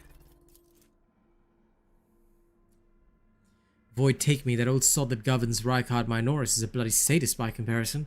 It's a strange old place. I haven't been beaten once yet. The guards bark orders at us all the time, but they never hit us. They also got this kind of inner circle of special chosen prisoners. The optimatum, they call it. If you can get in, Emperor's my witness, you can get an actual day off. They let you out of your cell and into the yard by the big barracks, and I tell you what, they let you rest there and feed you better than whatever swill they give us in the canteen. They told me it's to improve our motivation and all that, to foster a stronger desire to reform and become a worthy servant of the Imperium once more. But I know it for what it is, just a club of the Warden's favourites. The same story as everywhere else, suck up to the people in power and get some swanky perks. They say the whole thing was the Warden's idea. Funny man, our Warden. He looks more noble than nobility itself. Tall, groomed, teeth even. Eyes burning. Boots so polished you could see yourself when you move to lick them. But that nutter doesn't want people licking his boots. He walks around looking like he's deep in thought. Alright, with only a couple of guards at his side, and he sometimes, if you can believe it, talks to prisoners. What's your name? He asks them all quiet like. Why were you condemned? Do you ever feel remorse? He never even yells at no one. Never orders to have him flogged.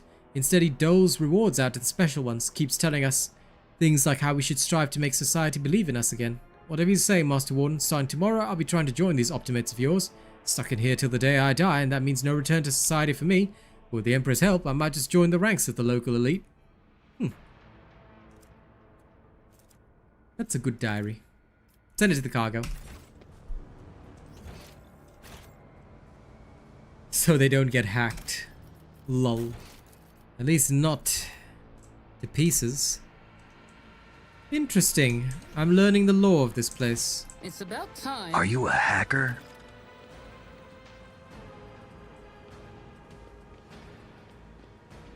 I won't heed your cries of mercy. Brace yourself.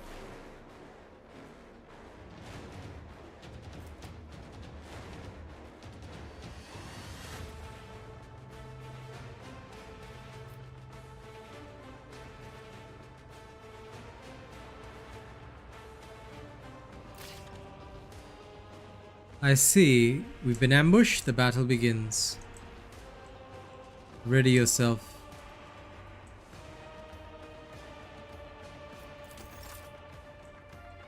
Okay, first things first, I'ma tell you that I'm gonna have to tell these peeps to go. I'm gonna have to tell these peeps to go.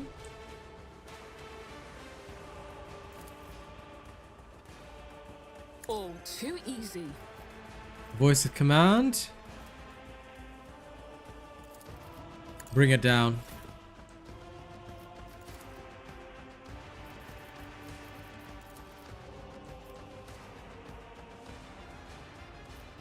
It will be done. That's right, that's right. I should have given it to Argenta. I forgot they can't move. Ah, I'm silly. You know what?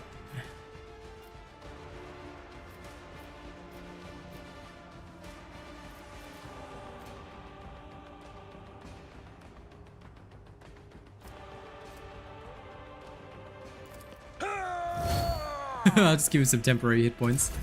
Ah, I messed up. I messed up.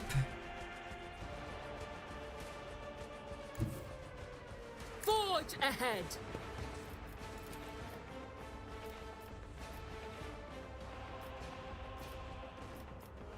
Ah, that guy's the Not a one. problem for me. Wow, missed. Okay, next.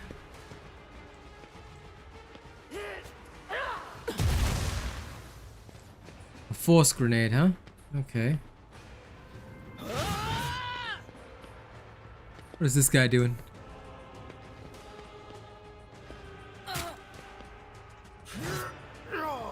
I probably do.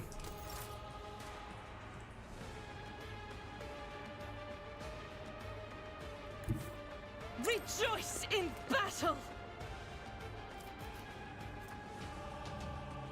I'll do it. Faith without deeds is worthless. Eradicate it.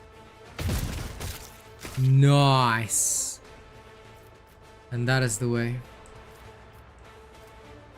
I'll do it.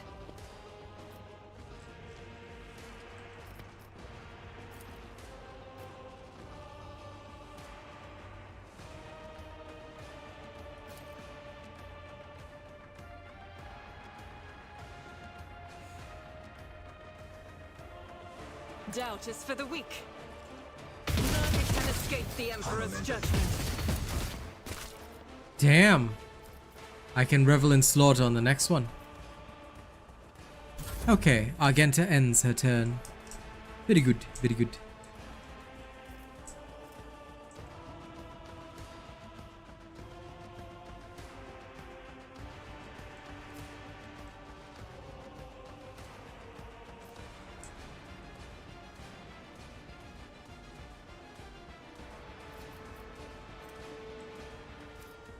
Okay, wait. First, let me save.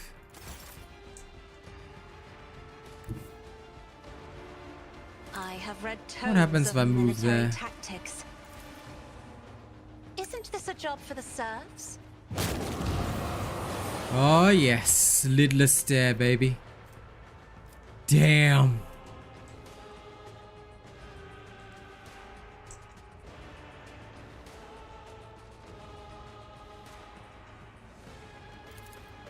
Do not dare ask.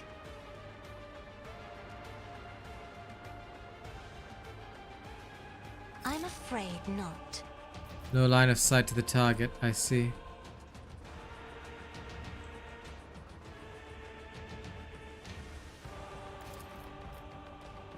Can I put it onto Abelard? In the name of House Orselio, Oh my god, I can. shall prevail. Okay.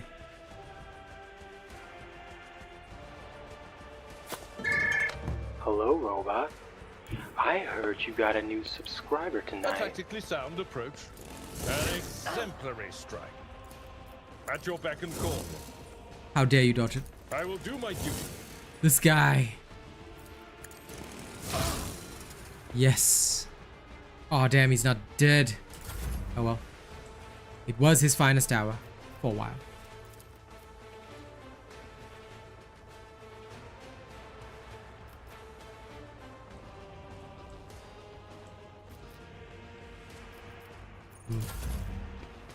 I don't need anything else for now. Idira.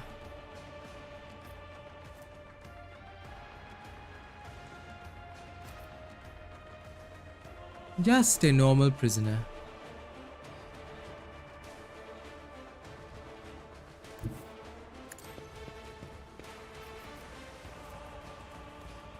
Let's start with Anything else?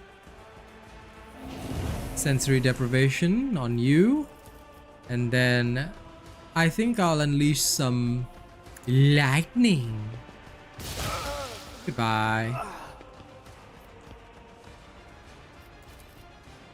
I'm not so sure. Okay. Alright, Abelard gets an actual turn. Indeed. I took care of this one. Haha! He is dead. Now, Real Asian Probot can move forward.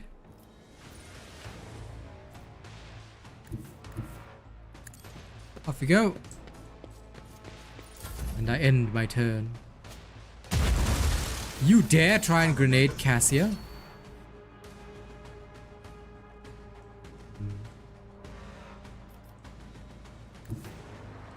Can't shoot the Grenadier Guard, so no. In that case...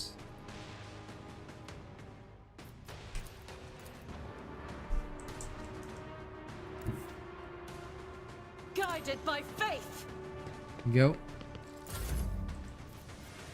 Wait, can I do Lidless Stare again? Oh, I see. If I may. Get blasted. Wow, she's actually really good. Cassia is so strong. I like this. This is delicious.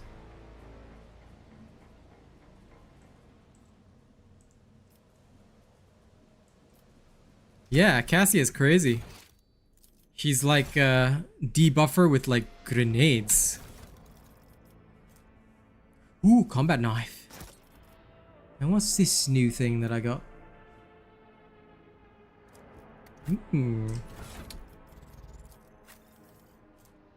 Armor 20%, but slight dodge penalty.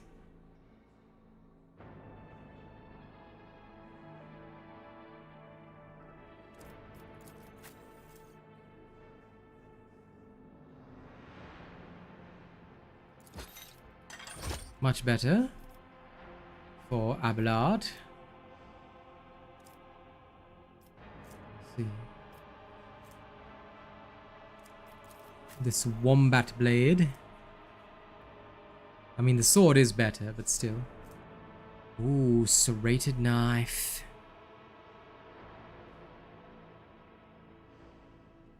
What a nice little wombat blade. I like it.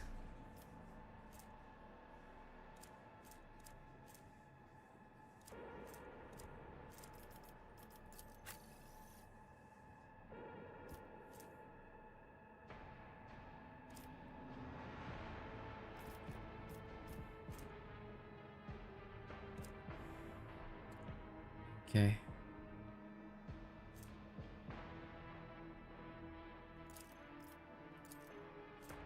By the way, this key stuff for the Cassia thing, can I just drop it? I can drop it, right? See you later, Chanel.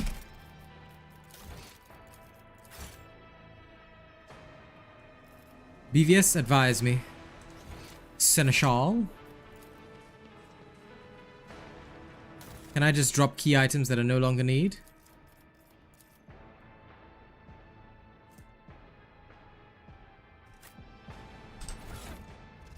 Let's see what this says. I swear the Emperor hasn't forsaken me. Guess who just came down the shuttle gangway amongst the fresh batch of prisoners? Clenson Wilia. Former administratum clerk. No, the clerk. The very same scum who lost the writ about missing payment. He's the reason I'm here in this hole. Don't know what they threw him in for, but I've never felt better in my life. He's not just behind the same bars as me, he's fresh meat. And I'm a venerable optimate respected by everyone in the colony. The warden just came up with a new improvement. From now on, anyone who underperforms, misbehaves or causes trouble in any other way is to be punished by the community, specifically by the local best and brightest. Yours truly, the optimates. Last two sods who failed to meet the quota were stripped naked, whipped and thrown into cages in the big barracks. That's where they have to eat, sleep and shit now with everyone watching. I thought to myself then, that isn't right. They've taken these punishments too far. But now, just you you piece of grok shit, I'll get you for something. Those cages are calling your name. Okay, time to drop all the crap that I don't need. Dripped. Not this. Let's see. Drop. If I cannot cargo it. All these are not needed. Don't know what this blade shard is. Biogel.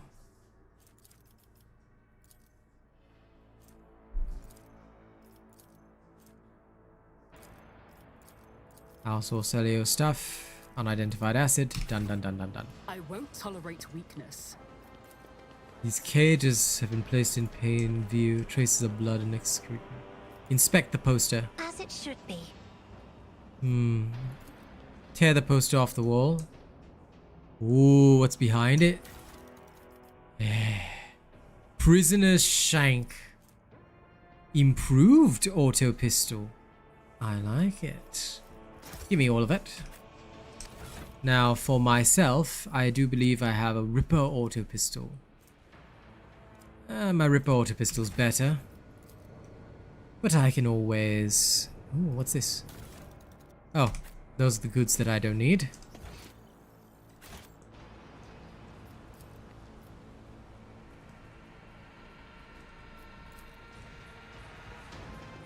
What's here? The beds are bolted to the floor. Some have thin, torn bed sheets and even tattered pillows. Follow my lead. Ah, what is this? Ooh, grenadiers. Grenade. How do I equip a grenade onto someone? Oh, so that's how it works. Yeah, you may have this grenade. Grenade. You found a consumable items. Ah, I see. Yes. I can see the agitation and fear of the servants beside me. But you, how do you manage to drown out their colors with mere words? Their dark hues dissolve immediately, and humility sets in. That's because I'm awesome, Cassia. I have always desired only respect, not fear. It is good to know that my efforts have not been in vain. Thank you for telling me. Another knife. I found a lot of these knives here. Prisoner's shank. Combat knife. I'ma split this up. Send it straight to cargo. Add to the cargo. I'm sure I can sell it later. For what it's worth, of course. Tech use. Open the door. Of course it wasn't. Tech use. The premonition runs true. Ooh. What's this then? My brethren, the dawn is nigh. The Optimates will guide us to a new existence. Yes. Yes, dear brethren. Have a taste of my steel. Oh, how I've longed for this, my dear brethren.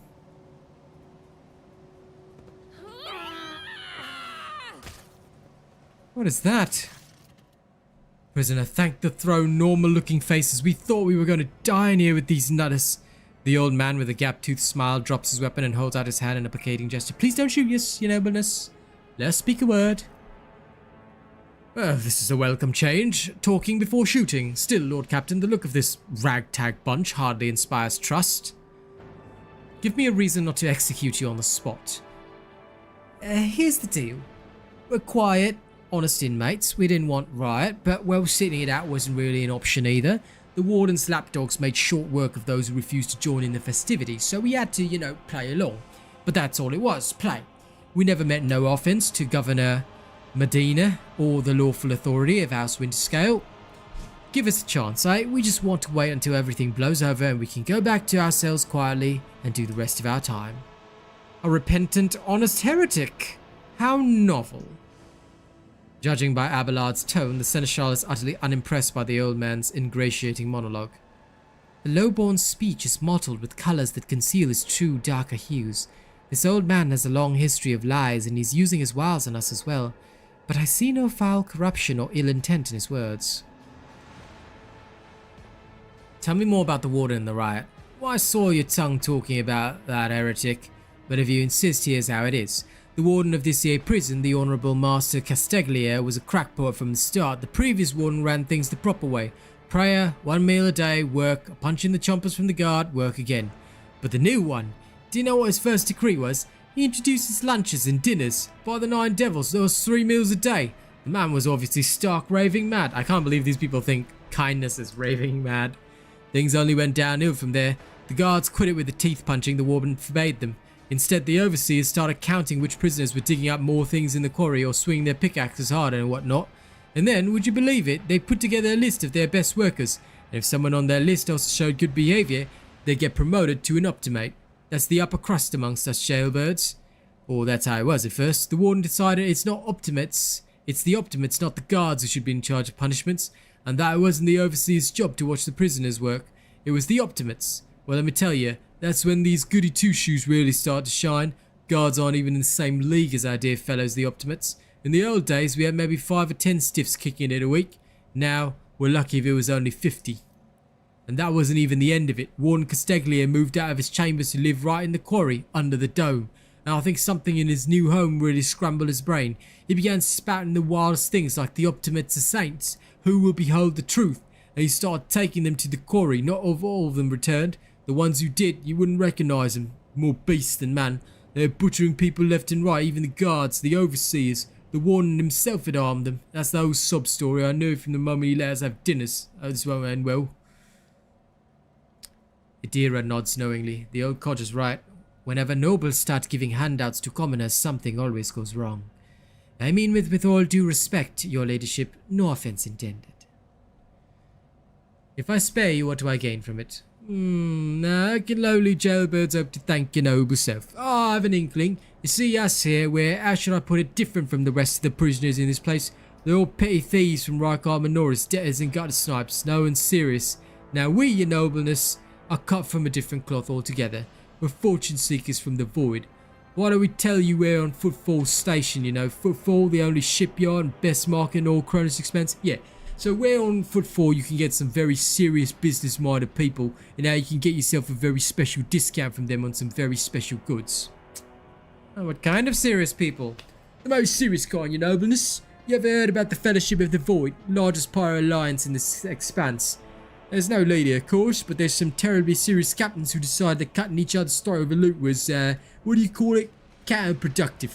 But cutting throats together, now that's anti-counterproductive.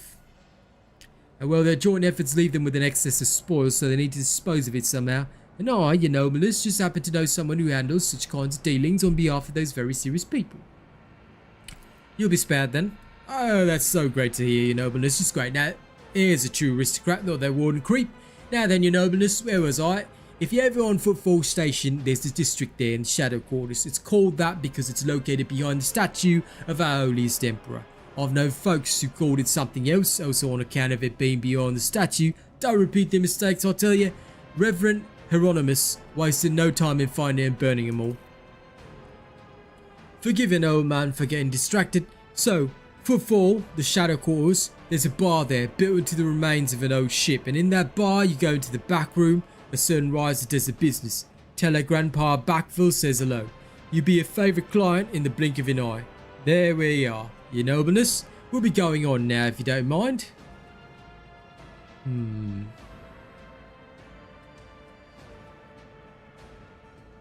Fine. You will join my crew and have my personal pardon as a rogue trader. Thanks. We're most grateful, your nobleness.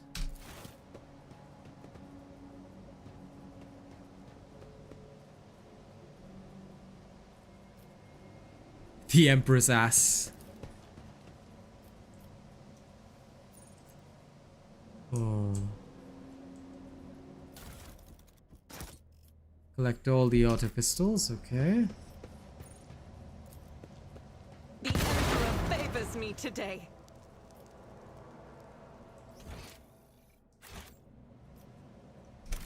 Apparently, demolition charges work there. I need to buy more demolition charges. Right there.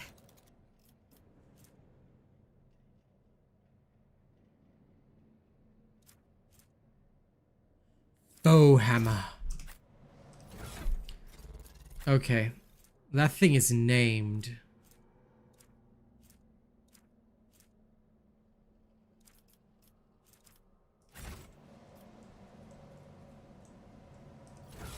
Where's Bow hammer? Ah.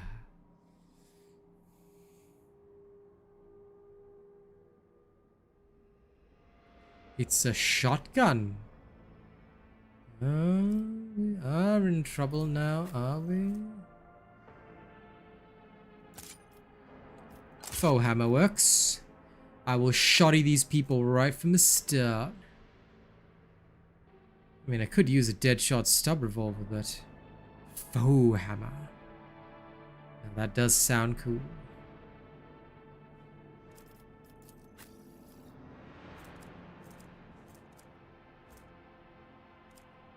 Idira can have my Ripper auto pistol. Unless she wants a last pistol, but that's fine. The Ripper auto pistol is good.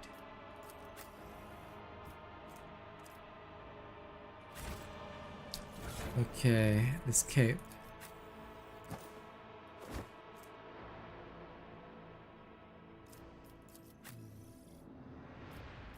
This is for someone who can use Endure.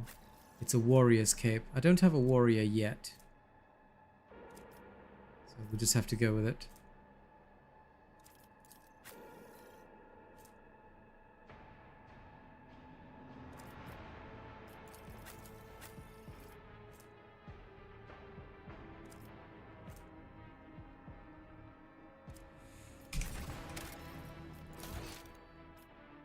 I know. But I have something else for him. I have the Iconoclast cape on him.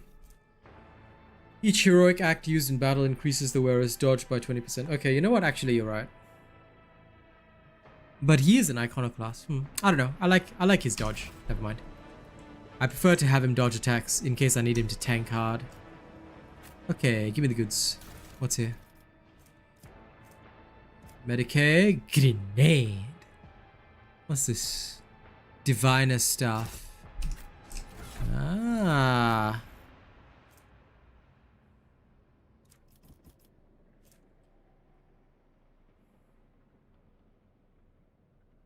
Well, that's pretty cool, but I prefer lightning arc, so I'll just keep the psychic staff for now. Gas cloud grenade. So I'll give it this one. And a new medipack for Abelard. Good, you can have multiple medipacks. I like it. Now let's go seek more goods, Victory shall we? awaits. Tech use, please. Over. Ah. An axe. A last gun. Some cargo. There's more.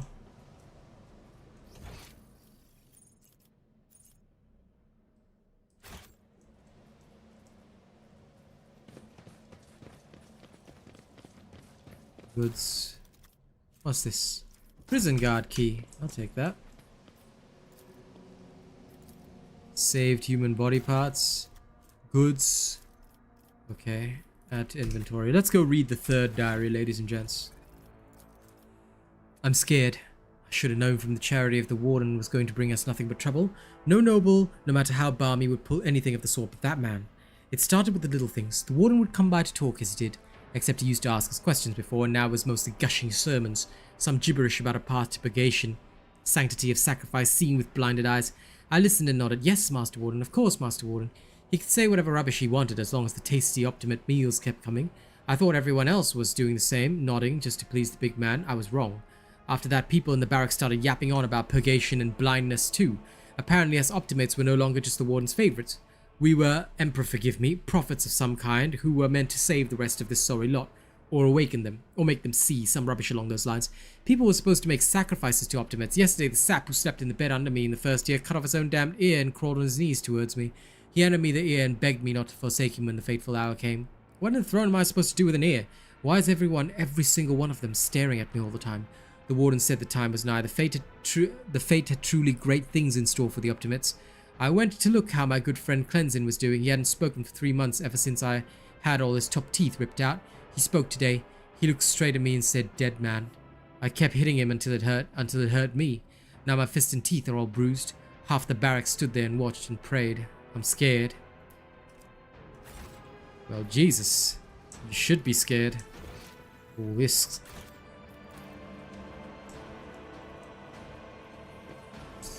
I wonder, were the tasty meals they were fed human flesh? Seems like it to me. Now, there's a door here in the room that we exploded. So let's go up to the main level through that door. Oh, it's time for us to see what is worth in the main level.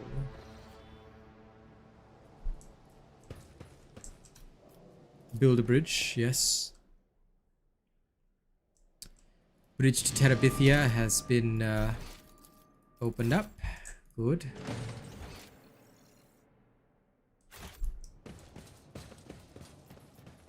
It's about time. And then back down to the barracks. That'll lead us here. Okay, good. So it's all the same.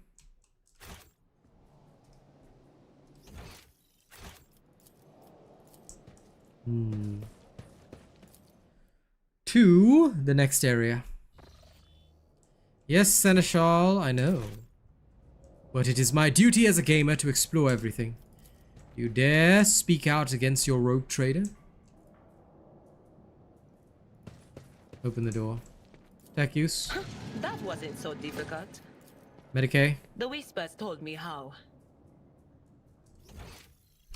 Victim was killed by poison gas. I see.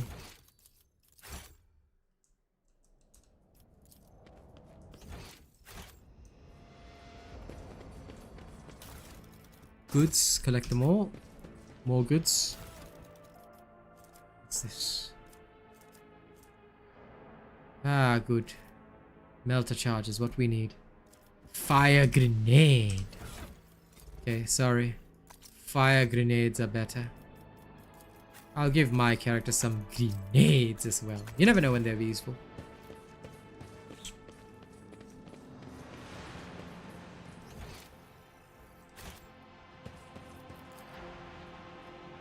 I'll lay claim to the stars. Taint of the warp. I smell it here. I told you, Evie. They're hiding so much from us. Arrogant mentors, holy brothers and sisters. What have they ever given us? Nothing but a pile of fibs and useless admonitions.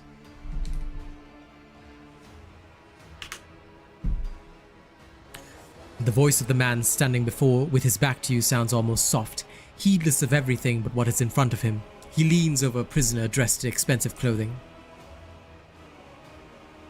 But Aurora, she's different. She spoke to me like no one had ever done so before. She revealed the truth to me, and now I reveal it to you, if you would just stop struggling for a minute. What? The man finally realizes he's not alone and turns to you. He's clutching a long, thin metallic rod with blood dripping off it. We have guests. From the Von Valencia ship, I would wager. Effie, my dear, you'll have to wait. Do not faint, I beg you. It's important that you feel everything, including your other eye. Such dreadful shades. The colors of this place, they are putrescent to the core, and these people, their colors are oozing with madness and despair, pain and doom. How do you know who I am? Lies have many faces, but there is but one truth, and it has been laid bare before me. I knew the enemy of truth would come here sooner or later. Who's on the table? My sincerest apologies, where are my manners? Please allow me to introduce Evane Winterscale, the younger son of Caligos Winterscale in the flesh. You know, he was so close to witnessing the truth right before you interrupted our little chat. How dare you, contemptible peasant! For every drop of noble blood you spill, you will pay 100-fold. Abelard shakes his head somberly. That poor fool. I knew nothing good would come of his naive attempt at negotiating with heretics. However, Vane appears to still be alive. If we make haste, we may yet save him. Having a scion of the House Winterscale in your debt would certainly prove beneficial. Who is Aurora? Oh, so you've managed to barge in here and interfere with the prophetess' designs, without even knowing who she is. But it is too late now. You'll never attain sight. All you can do is accept your fate. I do not like it when people take Prophetess Aurora's name in vain. I desire your death, enemy of the truth. The time for words have passed. Optimates, give your power to this harbinger of Aurora. Let our foes see the truth or become awash in blood. And you'll die quickly. I'll turn you into corpse starch. Okay, Argenta, there. Me? How far can I go? Right there next to Argenta. Abelard in the open, as always. That'll do. Idira. To the side. Cassia, you here. Start the battle. First...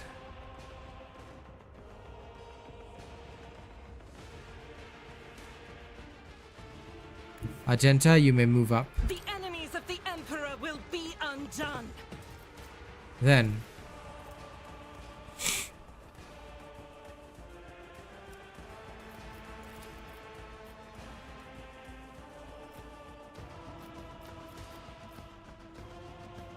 As the Emperor Burst fire. commands, I act. Good. I'll do it. Furious recital.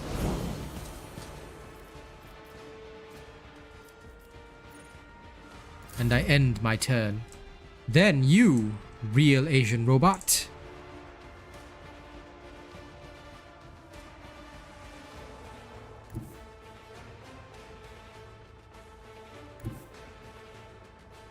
Move up there. Suits my purposes.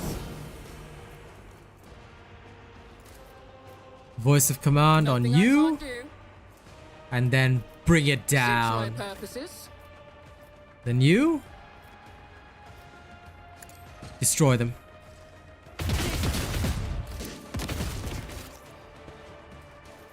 Make those heretics bleed.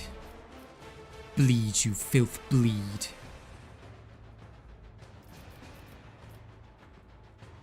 Then, using faux hammer. Opposing me was your biggest mistake. Well then. And after that, I can grant finest hour to Abelard. Time is now. At Charge your him. beck and call. And he parries. How dare he? It will be done. How dare you parry me again? Yes. Bleed, you filth. Victory is imminent. Brace for impact, of course. Next. I end my turn. You dare. Okay, now.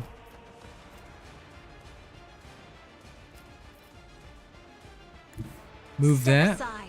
The navigator is coming.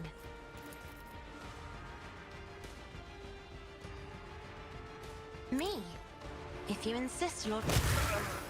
Yes, beheld in my gaze. And now, I will say, Isn't voice of this a job command. for the serfs? And bring it down on Abelard. If you insist, Lord Captain. Yes. Yes. Now, strike him down with all your might.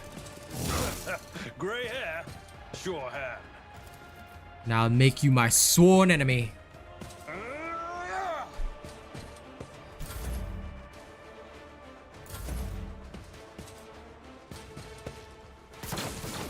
No! These ruby flashes are choking me. My face shields me. Agenta, can you stop taking damage? You small child. There is movement in the Empyrean. Okay, so first, Psychic Scream there. Then Sensory Deprivation. Was that you? Or... Will And do. Analyze the Warden. I end my turn. Now, That's not the Seneschal's job.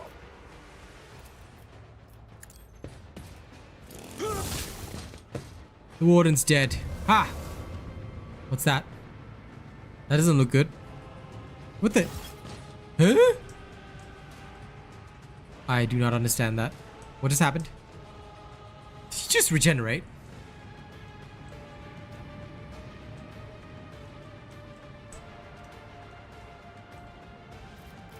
You know what? Just charge at this guy. Thank you. One fewer target.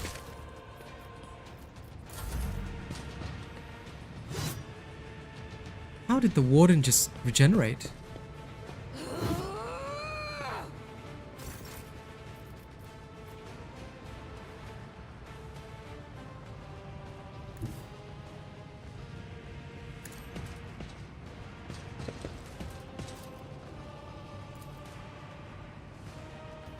As the Emperor commands, I act. Strike is a prayer. Okay. Faith without deeds is worthless. I'll worry about the next one later, but...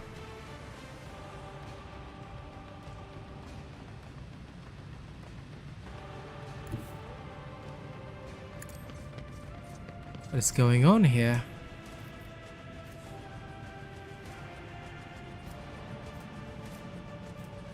Before I use voice of command on somebody, I'll try striking him. Suits my purposes. Not a problem. I'll use bring it down on this person. Okay.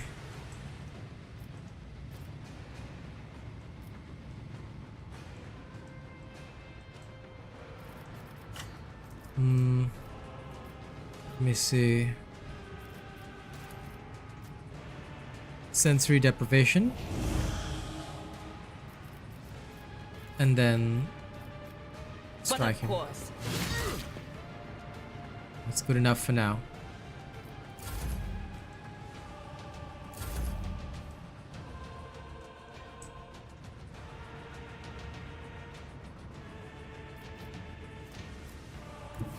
Be careful not to cross my gaze.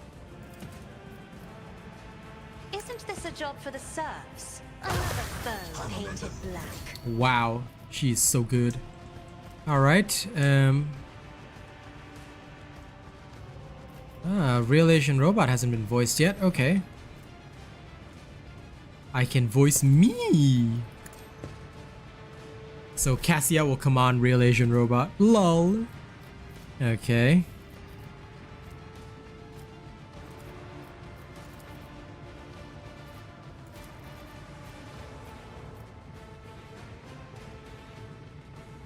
Suits my purposes.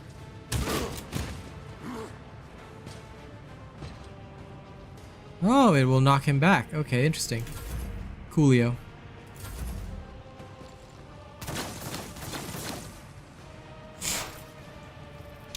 Alright, Idira, let's have some fun. So, first, Will do. analyze enemies, then Anything expose else? weakness, and then psychic scream. Will do. Wow, terrible. Okay.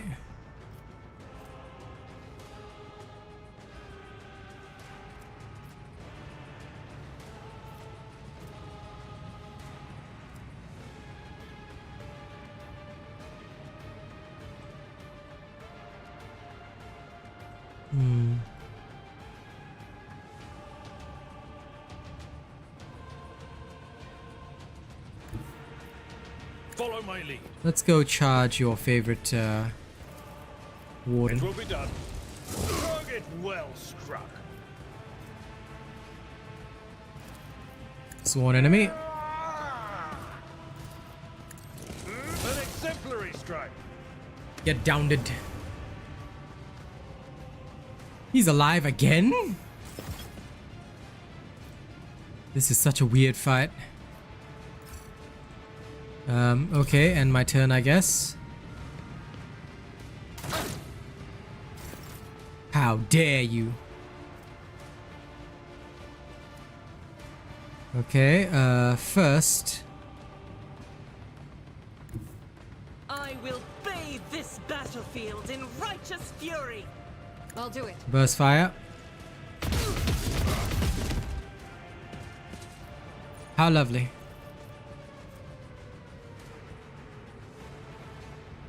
Doubt is for the weak. Can I run and gun? As the Emperor commands, Shoot again. I act. Great. Now I'll be nice and out of MP, but that's alright with me. She was already voiced before, so I cannot voice her again. But that's okay with me. I'm gonna go fight this guy. Let's see how they respond to this. All too easy. Get struck.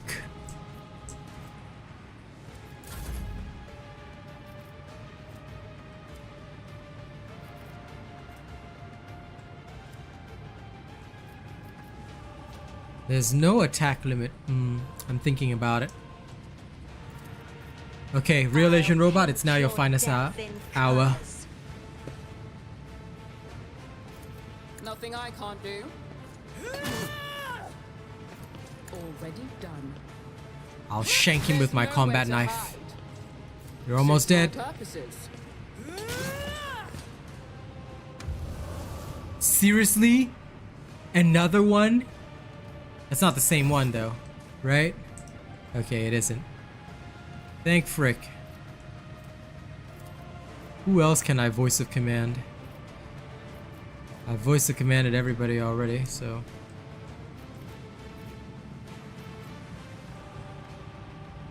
I guess I can voice of Nothing I command can't do. Cassia. You shall not pass. That guy's already dead. The only one left is this guy up here. Battlefields are always drowned in scarlet. But I die with grace, LOL. at least. Damn, he got ripped. Why are you so strong, Cassia? Okay, so all that's left is the warden now. And he's up there, right? I know what is to come. Okay, so That is not my destiny. Not this Scryer's job. well, he's already got sensory deprivation on him. No can do. No line of sight to the target. Can I inflict this on him? That is not my destiny. Okay, fine. Forewarning.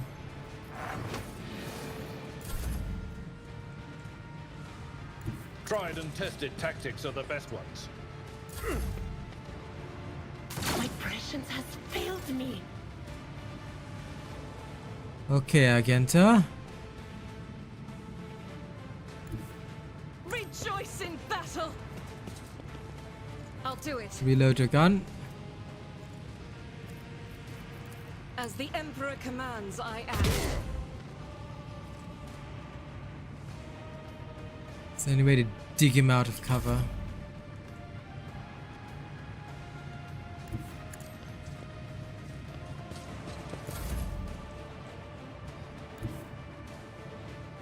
Emperor, give me strength. I'm not accustomed Oh, to I can being do that. ordered around. Yeah. That is the way. Alright, Idira. What is this foreboding? Anything else? Not this Scryer's job. Will do. Expose weakness, and then finally, venting On it. shriek. Nice. He's almost dead.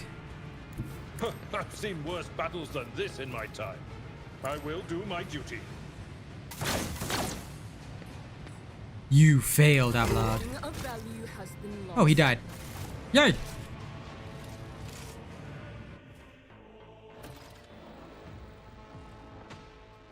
I don't believe we've been properly introduced. Blood is bubbling on the young man's lips and his voice is barely audible, but even now it remains melodious and courteous. A vain Winterscale of Cronus, greatly pleased to make your acquaintance. On the rare days that Lord Winterscale visited Urak 5, the station was awash in a mist of warm hues. We were forbidden from meeting each other, but I was still delighted to see rare colours in my home. Now, however, his colours are darkening, twisting from pain and bitterness. We must help Lord Captain. We must save the clarity of his soul, for he whose presence makes the world a little brighter deserves no less. Lady Cassia, I presume, sacred child of House Orselio. How disgraceful it is on the day that we finally meet, I find myself not at my best. There is no disgrace in your predicament, Lord Winterscale. The Lord Captain and I met under similarly dreadful and tragic circumstances. Finish him off, lol. What have they done to you? And the warden, my friend. I tried to convince him to stop the riot. Diplomacy failed. Father hates diplomacy, which is why I had to try. Conserve your strength. You're wounded and you need help. Wounded. I would have phrased it altogether differently. Tortured and maimed, perhaps. Have you ever had your eyes burned out? This was my first time. I cannot say I recommend the procedure.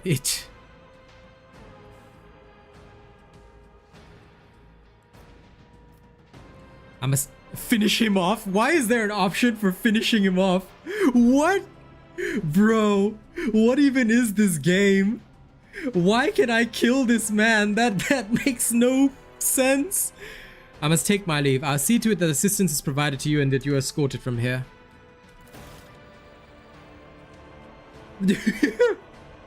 Can you imagine that you can just finish this guy off? What?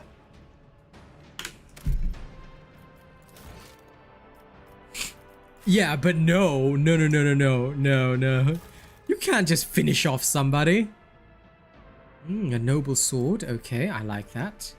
Let me move that into my inventory first. Improved armored body glove, of course.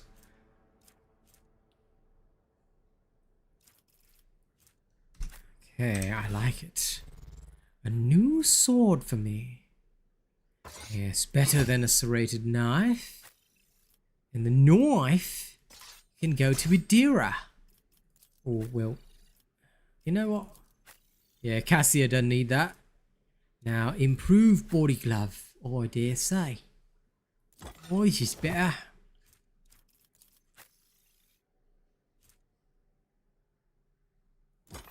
Yeah. Cassia can have noble armor, because she is in far more danger. I'll collect the rest. And these pitiful axes can go straight to my cargo hold.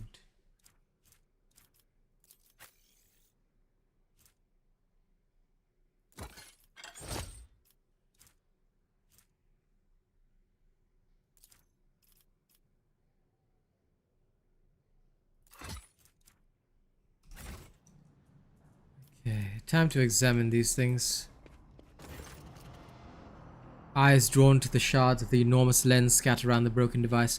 At first you are uncertain as to what troubles you, but suddenly the realization hits you. The glass shimmers in a unique way, just the same way as the shards of the unknown broken object you found near Theodora van Valancius's desk. What is the matter, Lord Captain? Why are you so interested in...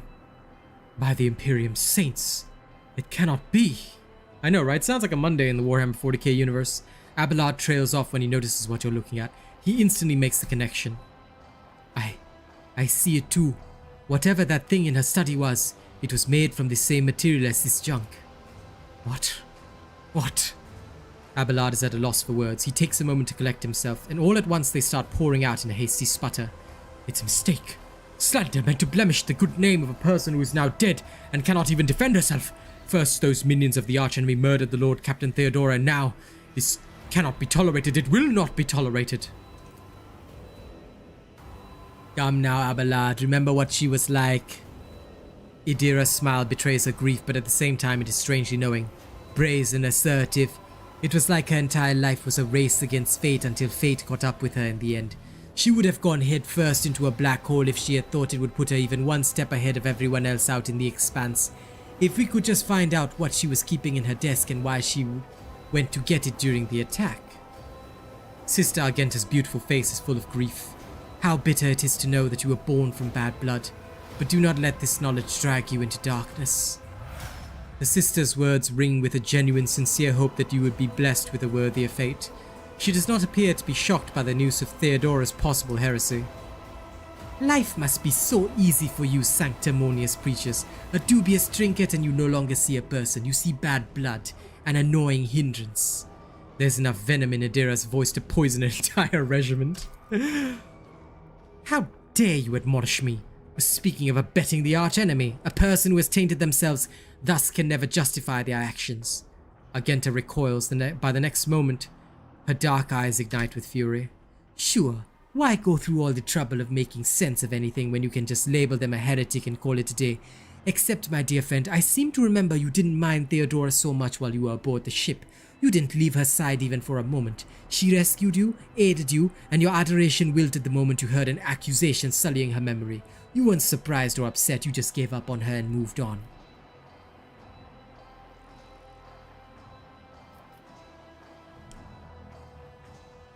Sister Argenta, you will cease these insinuations about Theodora at once. I will not allow the name of the von Valancius family to be defamed by such words.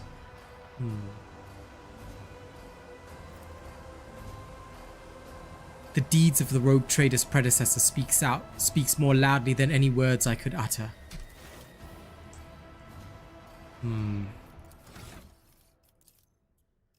Okay, new thing.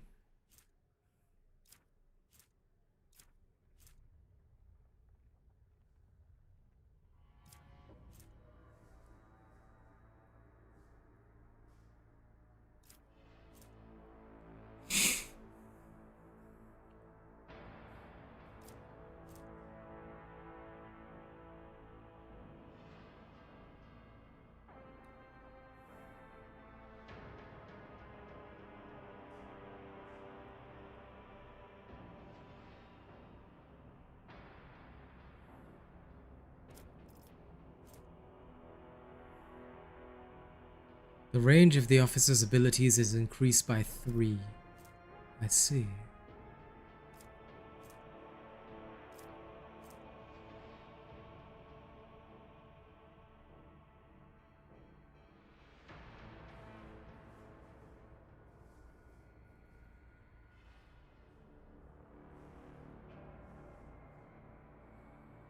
This is not bad, actually. Focus is pretty cool.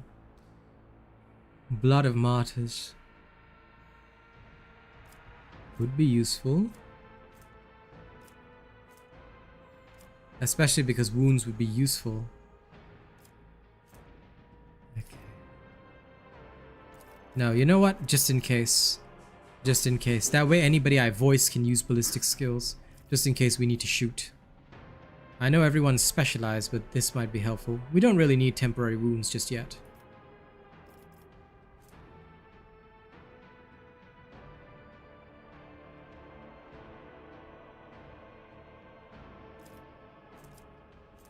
Let's get my persuasion even higher. Because I can. Good. Applied. Abelard, you're next. Carouse or athletics? His carouse is already high enough.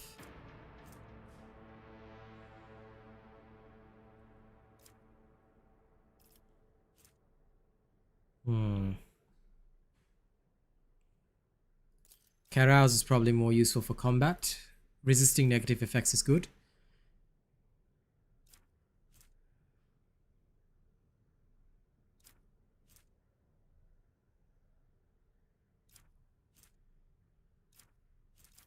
Where is the increased charge distance by 3 cells? Ramming speed, lol. Okay. Sure, I'll take that. Just so he can get into melee combat faster. Good. Next. You.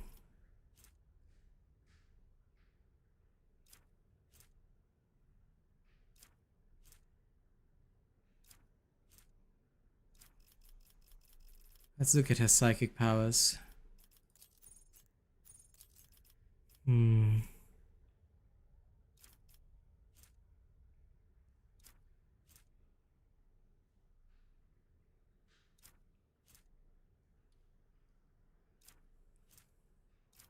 The first dodge attempt of every enemy in combat suffers a penalty. Okay. Time the cycle deals mental damage.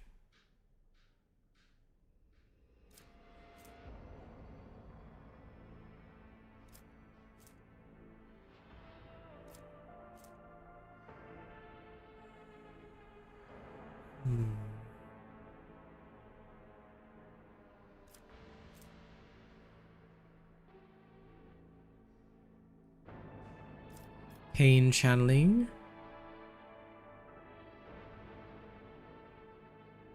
Ooh, Visions of Doom, that's good.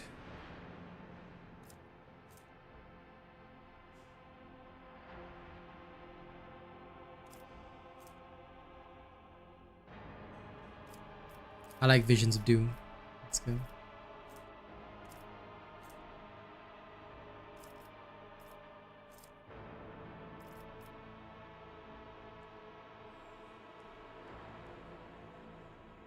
Second sight. Oh, yes. Good. More range. Good recommendation, my seneschal. And now choose a common talent. I see.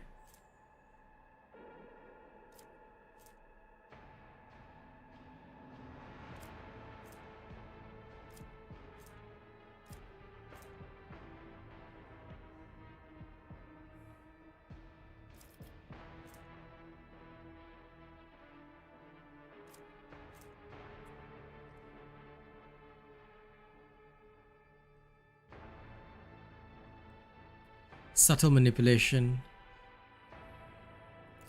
Oh, I can use my psychic powers in melee. Good. I'll take that.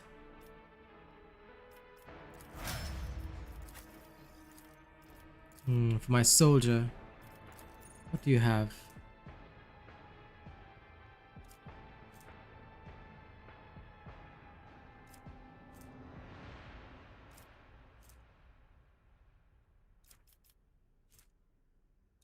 You know what? I will take rapid reload just because I spam with her so much.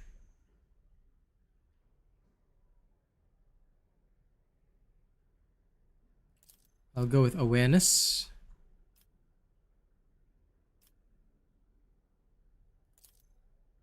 Good. Ah, my favorite, Cassia. The strongest of them all. What powers do you have? Let's see.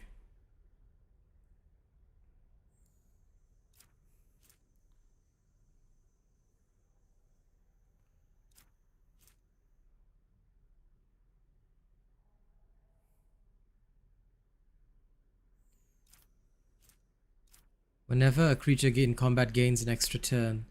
Wow. She could heal herself.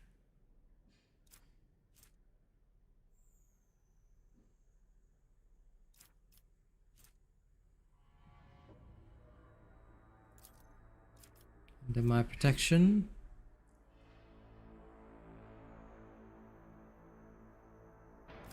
Unnatural allure. Veil of protection. Guide of souls.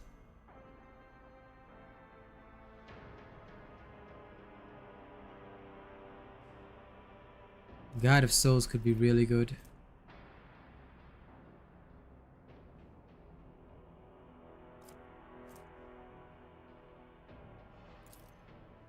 Damaged by the navigator. Let's start with blood augury. Persuasion or commerce. We already have plenty of persuasion in the party, so I'll go with commerce.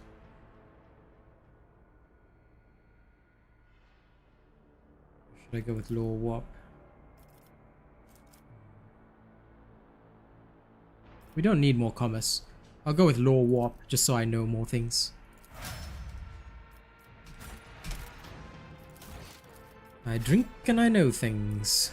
None shall stand in my way. Okay. What's important now is where's the loot?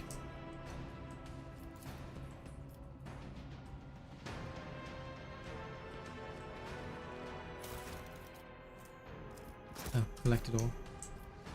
Anything else? Ah, there's a guard here.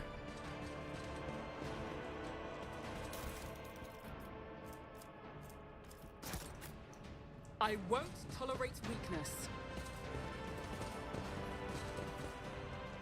Oh, you can climb ladders, I see. What's this guy have? Nothing useful. Okay, that's been clean and cleared. Is there anything else to interact with? No. Open the door. Follow my lead. What's here? Ah, this is the glass making furnace. Okay.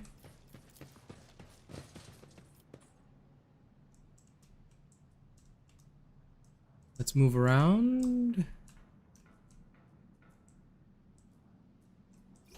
Is there anything else here? No.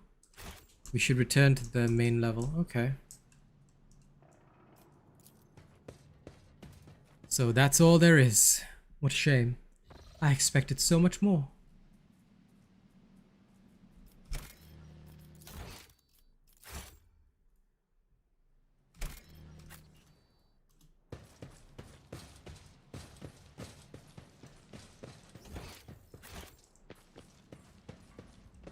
Any challenge for me? Rebellion has been crushed and I have news of your lord. Is he alright? He is alive but badly wounded. Help my people get him to my ship.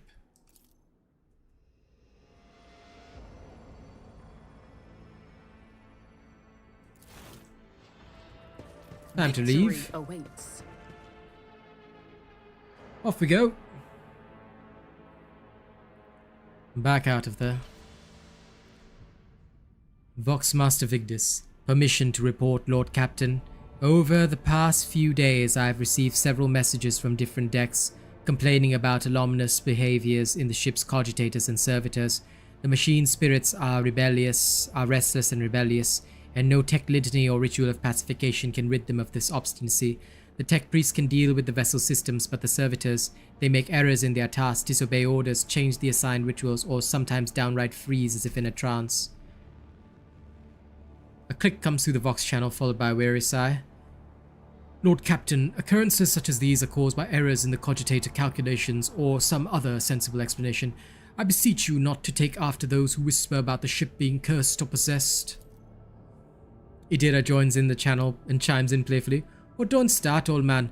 All these peculiar happenings have long since turned into local legends. A door slams shut, a lumen starts flickering. Folks have grown used to all that, so our local resident ghosts have decided to up the ante. I'm telling you, things are only going to get worse from here. The technomats inspected the servitors and concluded they posed no danger. According to the servants of the Omnissiah, such behavior is caused either by the echoes of the mind not completely eliminated, or by manifestations of the machine spirit's will. Nevertheless, the faulty servitors make the crew's task considerably more difficult, and the High Factotum, Janris Danrock, would like to discuss how he should deal with the defective property. He is awaiting your audience on the bridge. Fine.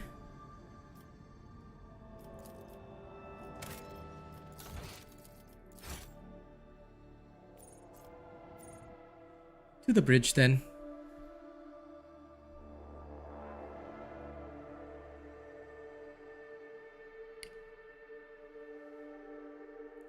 Let's go make a decision, ladies and gents. What do we do with the faulty property?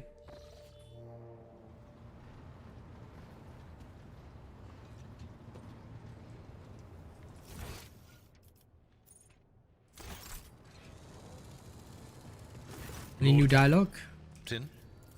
Lord Captain.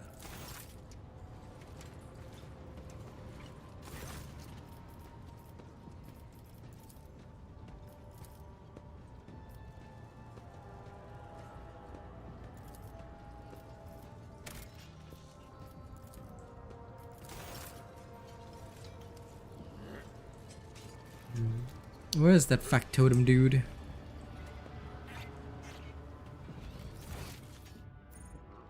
Ah. So he's around here-ish.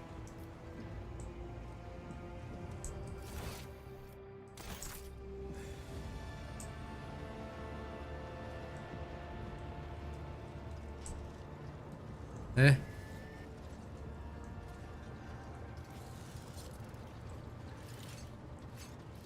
Why can I never find the freaking factotum? Going to move my character. Ah, there he is.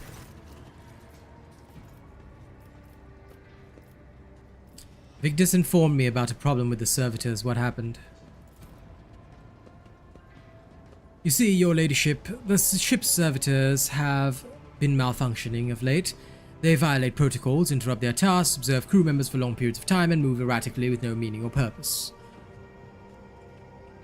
Had it been a routine technical fault, I would have decided the fate of these servitors myself, but I deemed it necessary to notify you. I do not wish to hide such irregularities from the Lord Captain.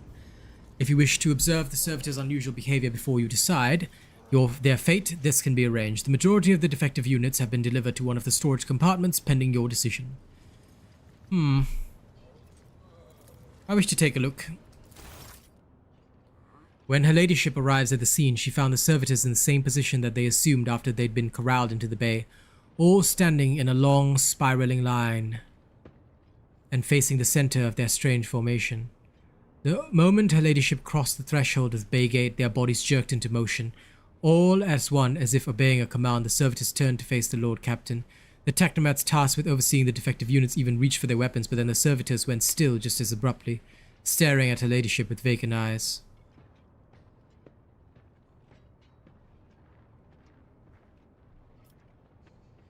All present held their breath.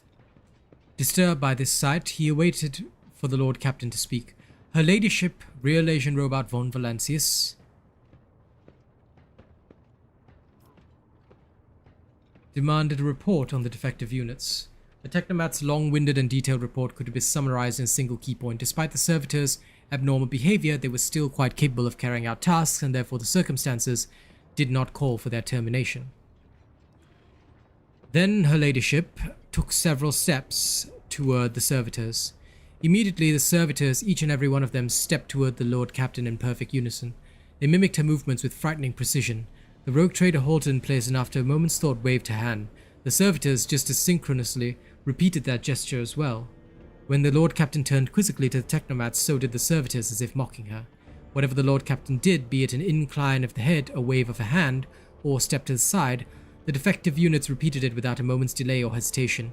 Like grotesque marionettes, controlled by an unseen puppeteer, we observed this mime unfold in distressed bafflement for nearly a minute, until the servitors finally came to a stop. Not sensing any threat from them, the rogue trader approached with confidence. The Lord Captain examined the servitors. As High Factotum, it was I who had prompted that entire inspection, and thus it was my duty to follow the Lord Captain. As we stepped closer, we noticed a fascinating irregularity. The servitors' pupils, normally still, were shaking wildly. Their bulging veins were pulsating under their copper collars, inscribed with their past offenses. It was as if those mindless half-machines were locked in a perpetual state of extreme tension. A visibly shaken technomat behind us proposed that the human souls had awakened within the servitors' bodies after a long slumber deep within their lobotomized brains. Formerly bereft of intelligence, they had attained awareness, feeling, and understanding. After a pause, the technomat added that the servitors used to function properly, and no one had been able to explain the change in their behavior. Her gaze still trained on the motionless but animate half-machines and half-people. The Lord Captain stepped away from the servitors.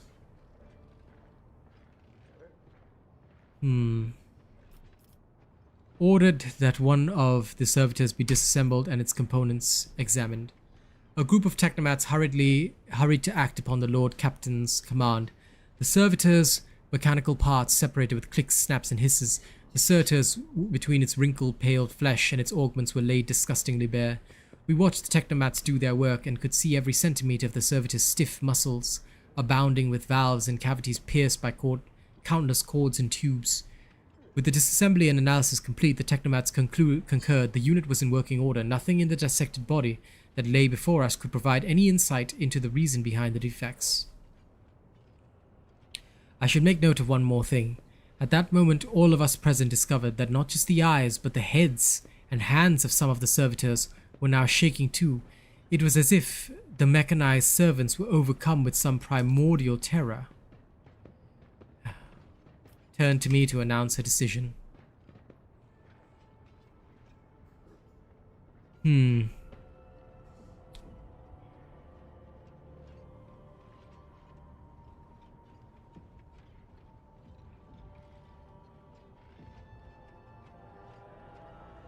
Well,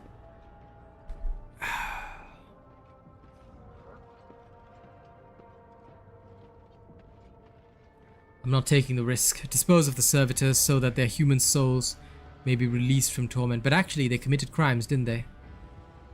They are criminals worthy of punishment. They have no souls. Send them back to toil.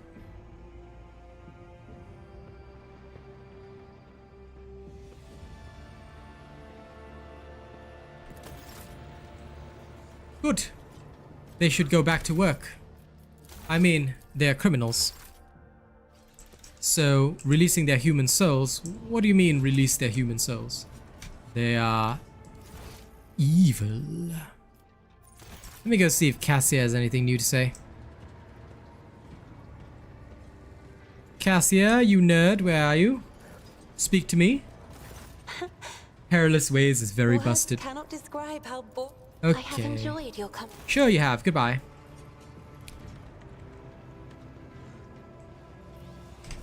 Perilous Ways. That would be a Psyker talent for Idira, right? I shall remember that in future. I will think of it in future. Is it for Cassia or for Psyker? Let me know, my seneschal. No. Let me see. Unidentified void ship. Cassia, okay. Perilous ways indeed. The Vox crackles to life and Master Helmsman Ravo addresses you. What we have here, Lord Captain, is not very noticeable, but there's a void ship sitting in the local asteroid field. Sure is quiet, like it's huddled up there on purpose. Not like I'm surprised. The thing is more scrap heap than ship at this point. Somebody sure went to town on it.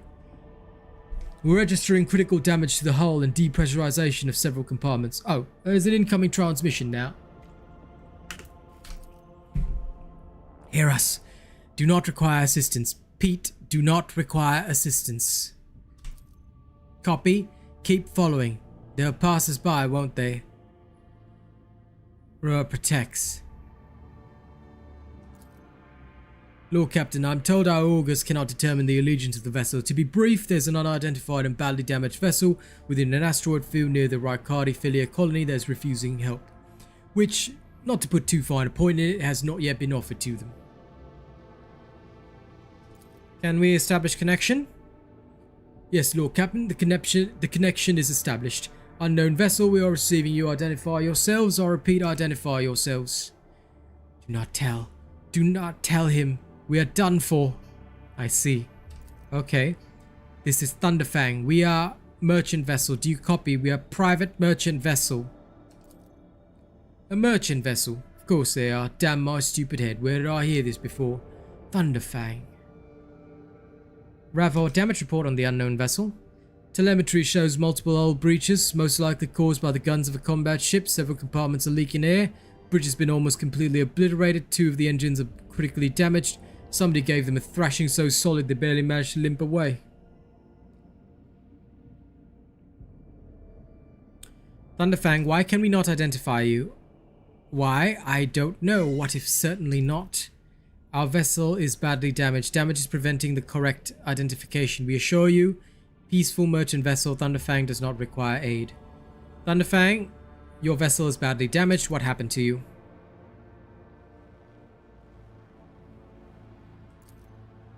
We were just flying, minding our own business, straight out of the blue, open fire. Miracle we could get away, Emperor protected, but then into more fire. Who? Void only knows. Roasted our tail, bombed everything. Our folks are left without help. We never got to them. Thunderfang, stop playing games and explain again your business here, and this time I highly recommend the truth. Happy now? What have you done? Did it? It's too late now. Do you copy? We are from the Fellow of the Void. We did not come here to loot on a different business, to help our own out of jail. Do not hurt, please. We've already had our chronos cleaned. How about striking a deal? Our hold is full of plunder, I mean goods. In case you are aware, Lord Captain, the Fellowship of the Void is a disorderly assembly of several dozen pirate factions in the Chronos Expanse. They consider themselves above regular heretics solely because they sometimes have Vox conversations with those whom they are about to board. Were it up to me, I'd make them eat a salvo from the macro cannons to shake the scum loose from the decks. They certainly deserve it. The honeyed voice of the high factotum interrupts the translation with a polite cough. I would wait on destroying the vessel if I were you. Although the moral aspects of their livelihood do cause some awkward questions, the Fellowship of the Void remains a major supplier of goods to the local market. Perhaps you will find dealing with them acceptable, especially in a situation where performing a warp jump is impossible. Thunderfang, prepare for commercial exchange.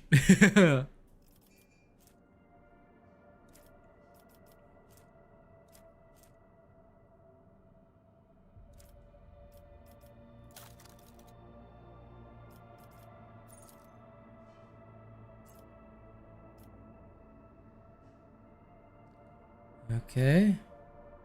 I'll trade that reputation stuff to them. And then...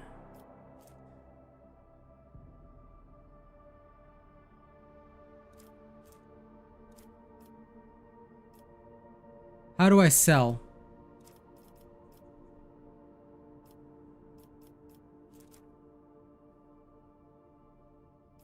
Everything I can afford is free.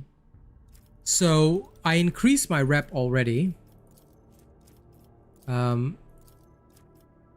Hide untradeable. So I've traded everything that I need to them. So my reputation is now 1. What is this? Profit factor.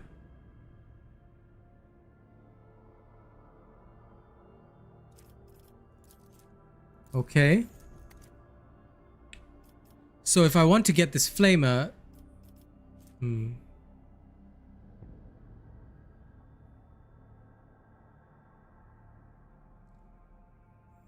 The wearer's range attacks decrease.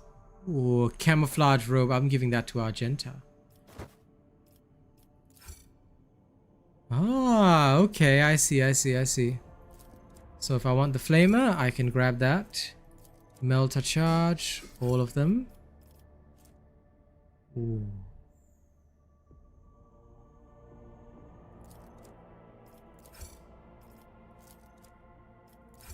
I see now and understand. Okay. So I can take everything here. Power Mall. Take that.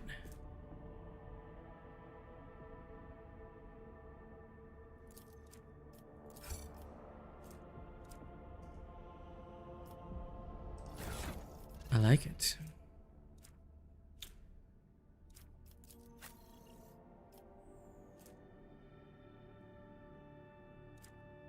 I'll keep the shotgun on him. Argenta, you can have this cloak. And this new body glove for the Psyker. There you go. Flamer is best on Argenta. So, bolt gun and flamer, sister of battle style. That's pretty nice, isn't it? Add to the cargo. Stub revolvers, add to the cargo. Add the swords to the cargo. These to the cargo. Nice. All added to the cargo.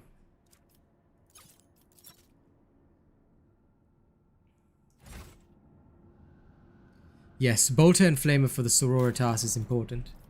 So this is for selling, eh? Ranged weaponry.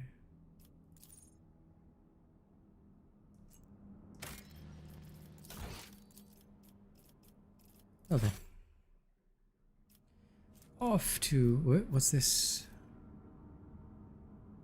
Why is there a question mark here? What's this?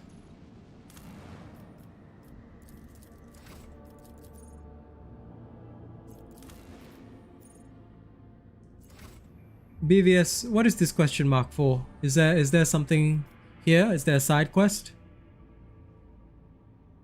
Oh, okay. Then off we go. To Rikard Minoris.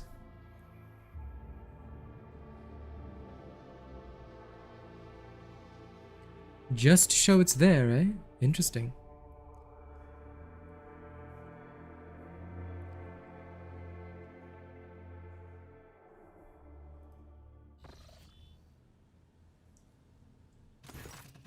As the ship makes its way through the star system, a strange fatigue falls over you. Your eyelids grow heavy, and the quill you've been using to draw up yet another order falls from your hand.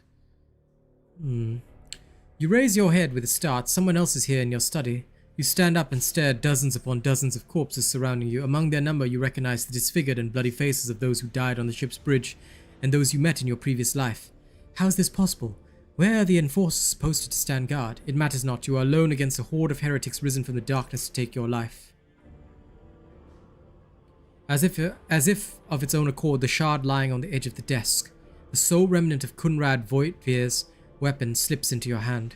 The metal is searingly cold. The dead sway from side to side, closing in around you in a nightmarishly slow advance. Kneel before the rogue trader. Your lives belong to me. All you hear in response is unintelligible voices, whispers, moans, and derisive laughter. Anger ignites your chest and you clutch the shard, which ravenously bites into your palm with its sharp edge. An unbearably bright light floods everything around you, and you find yourself surrounded by groveling minions, their bodies shivering in your mere presence. Your hands no longer hold a pitiful shard, but a majestic and intricate weapon. A skillfully crafted sword with strange, unnerving proportions, a curved design, and an unusual hilt adorned with the image of a closed eye. The eye opens wide, revealing a gaze so ancient and dark that it steals your breath away. You felt this gaze before, there on the bridge, and the voice that appears in your mind only confirms your guess. The tapestry is woven, the path is chosen. Accept your fate, champion. Never, I would never use such a blade. Your body refuses to obey your mind. The handle feels as if it's become one with your hands, and the gaze of the demonic eye sets your very soul ablaze. Resisting your fate is futile. You scream as you feel your soul burn away to ash. You awaken from your vision kneeling next to your desk, clothes drenched in sweat and with a sour taste on your tongue. Your head is ringing, and you struggle to recall those faces and the image of the sword swirling in your hand. And the image of the sword in your hands. Only the deep cut on your palm and the bloodied shard lying on the floor remind you of what just transpired. You would rather die than touch that thing again. So you reach a shaking hand for your Vox and call for a servitor. Now you just have to wait for the mindless automaton to arrive, pick up the cursed artifact and head for the nearest airlock to be claimed by the void. Yep, I'm not touching a blade of Zinch. Sorry, I am no champion of chaos. I'm a loyal servant of the Emperor.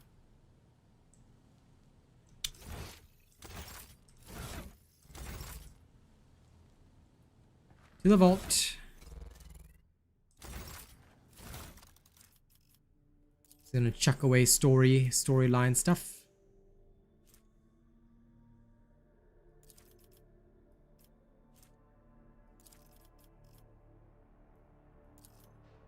This is a key item that I don't need. Add to cargo.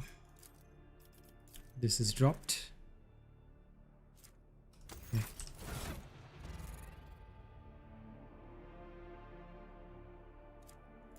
I'll add this to cargo as well. Good.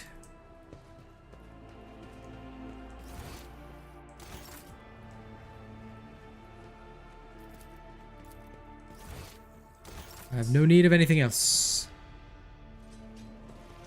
Ladyship. Any new dialogue options? Lord Captain? No. Lord Captain. Sad.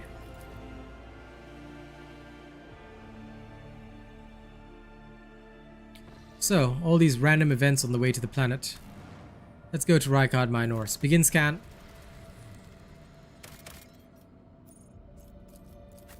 Starport. Ooh. Okay, let's go.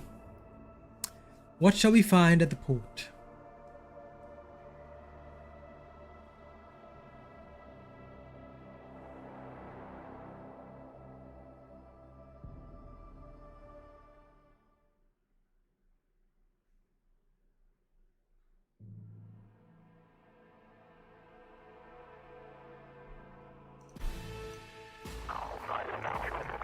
Whoa.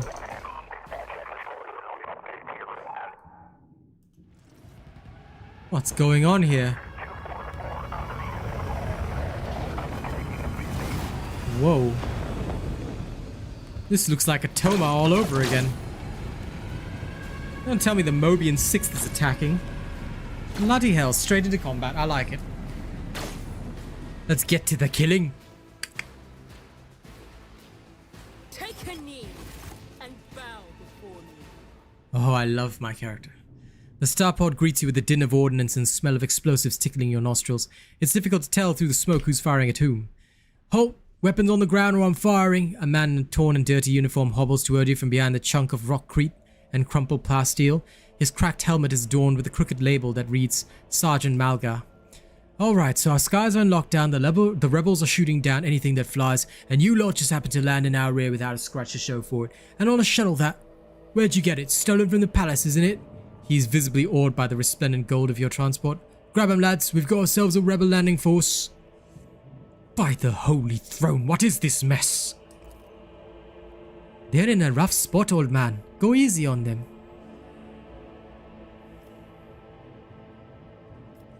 I am the rogue trader. Von Valancius, give me a status report this instant. My mistake, ma'am. At once. The Starport is under control of Governor's Wardens. Perimeter command is Sergeant.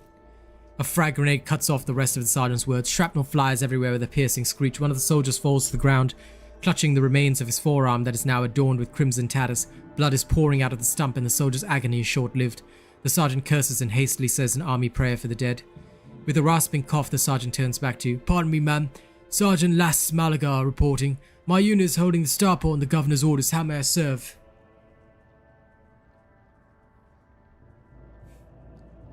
Some dirty dog nearly shot down my shuttle. Affirmative, your ladyship, ma'am. It's all those damned rebels. These maggots somehow got their hands on an anti-aircraft battery that's causing our shuttles no end of trouble. That thing really packs a punch. You're lucky they missed you. I've seen them fry 2 shells carrying reinforcements, not a soul survived. What is going on here? Unrest, ma'am. Armed rebellions in both the capital and the provinces. First the lower levels sparked, then they went up the spires. They hit the Vox hubs, the arsenals, the mag train shuttles. Then Felek tore off his mask, precisely because he knew about the trouble on Rikard Minoris. He knew that none of our allies would come to our aid. You may continue your report, peasant.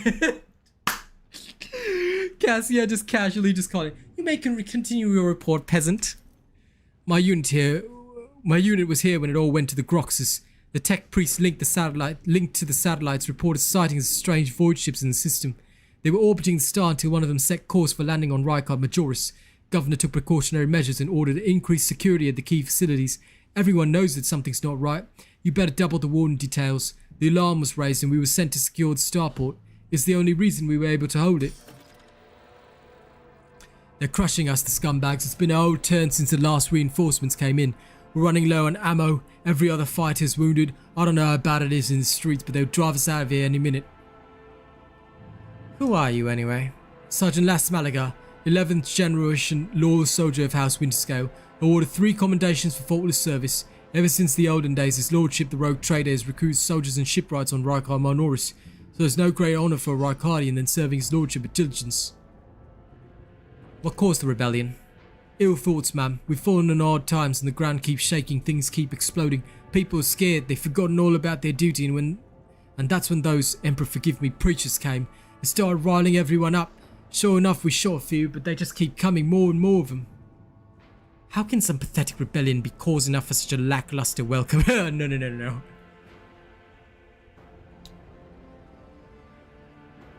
You're doing fine work, Malgar, and so are your troops. It is people like you that hold the Imperium together.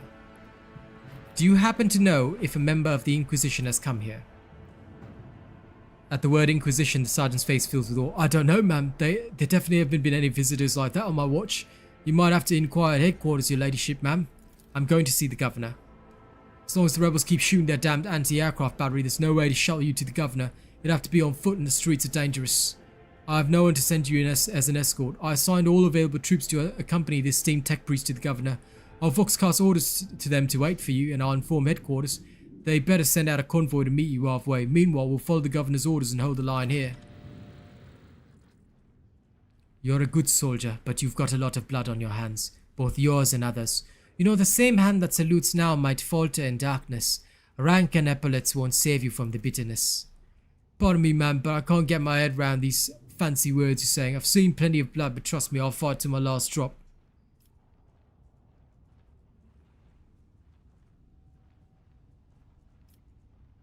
Is the path ahead dangerous? What exactly awaits me there? All our roadblocks are gone. The old place is in rebel hands. The city is almost lost. So no help will come. We're surrounded by rebels and watch your step, ma'am. Streets are chock full of mines. His remarks about the mines lodges itself in your memory. More than anything, you will need to watch the ground and not your surroundings. You'd rather risk a shot from a rebel or a jittery soldier than experience a few handfuls of lethal frag shrapnel. What tech priest? Very important person from the Adeptus Mechanicus arrived on the last shuttle before they locked down the sky. Excuse me. Kept on asking whether anyone by the name of Amarant or Amanat or something like that arrived. Barely answered any of our questions though. Like said he was under no obligation to tell us anything.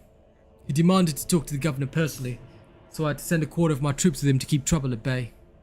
You're a good soldier, Malaga. I'll see that your heroism is noted. I'll live to serve. On your travels, you will hear many rumors. These are deserving of the rogue trader's attention and lodged in a separate section in the journal. What is my journal? Rumors.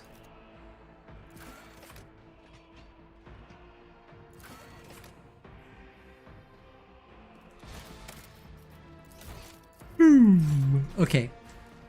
Let's see. Bruiser Rebel. What's behind us? Nothing. So the rebels are here. Abelard, are you ready to charge them? Let's put everyone in cover. Cover. Behind Abelard, of course. Argenta as close as possible. Cassia as close as possible. Start the battle. The unrighteous have come to take all that we have from us. Stand united, my battle brethren. Stand united.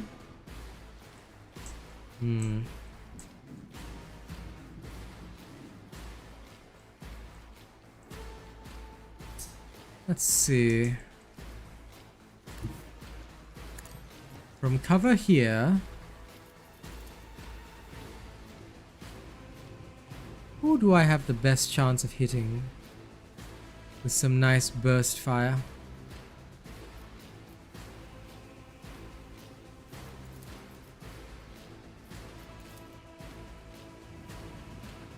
Meh, burst fire. For the weak. I see. Failure. It is quite nice.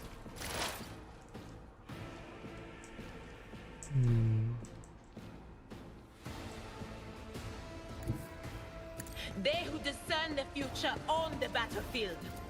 Anything else? Will do. Let's see. Can I psychically scream at anyone? What an unfortunate turn of fate. Good. Blasted that guy. Good psyker. Bruiser Rebel. Abelard, I want you out there ASAP. Please. Cassia, same thing. I have read S'il vous tomes plaît. of military tactics. RealAsianRobot, of I course. shall not fear.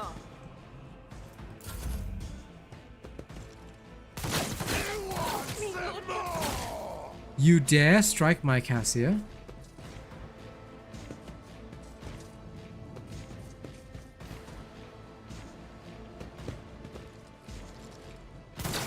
My ears are ringing.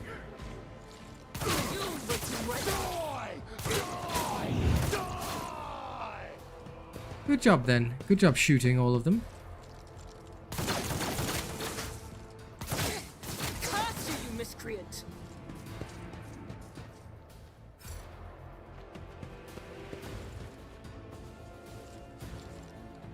Pain and duty go hand in hand. I see. Okay.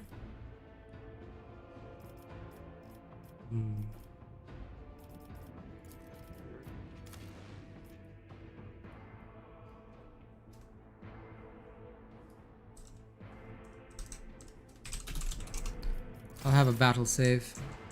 Good. All right.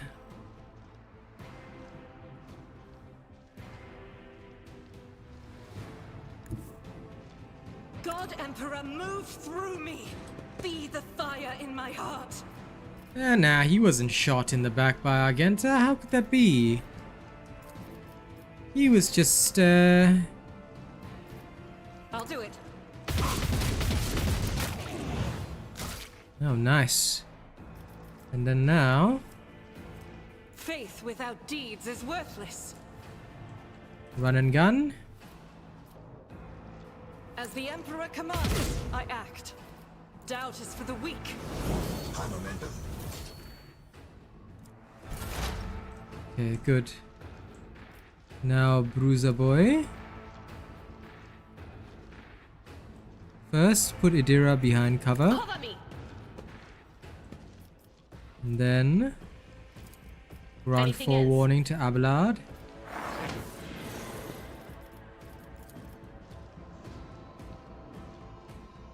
Will do.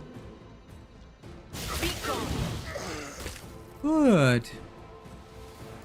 Then sensory deprivation.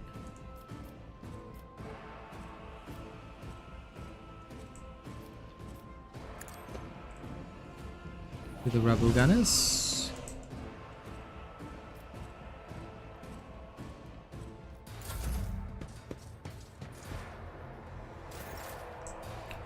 Now then, Abelard.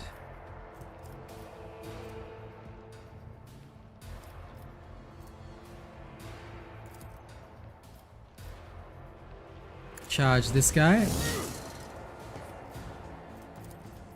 At your beck and call. Strike him down. Dust. Then endure. Someone else can do this. Brace for impact. We'll rule the stars themselves. Daring breach, of course. Follow my lead. It Cleave. will be done. You a target. Indeed. At your beck and call. Clear the bruiser rebel. Okay, good.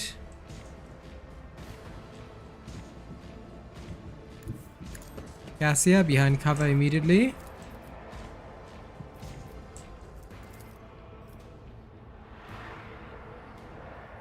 Turn your navigator's eyes upon them. The fury of House Orcelio. No more. Now then.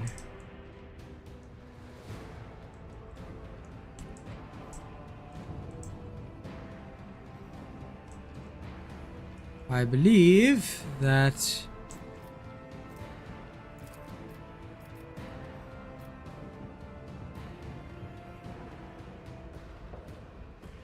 no. First, voice of command on Abelard. And then let it be your finest hour, Abelard. I shall prevail.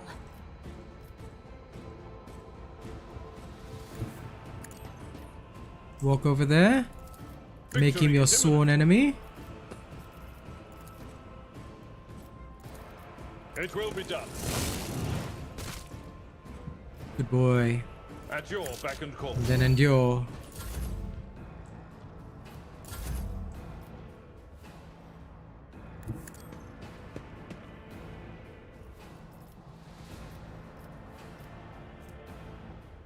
Suits my purposes.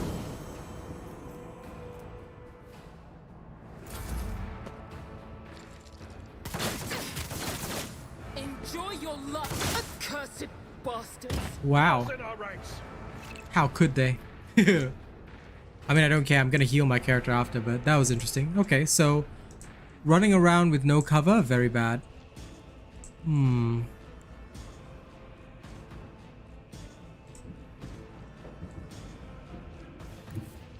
Guided by faith.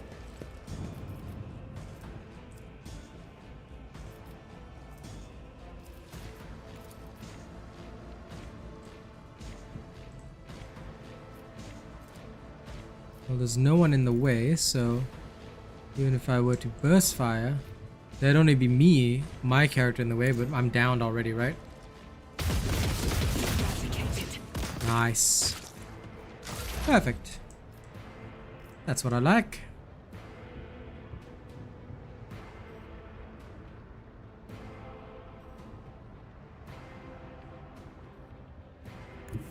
There is movement in the Empyrean.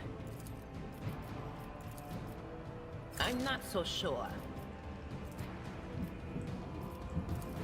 That is not my destiny. Oh, doesn't matter. My place is at the fore.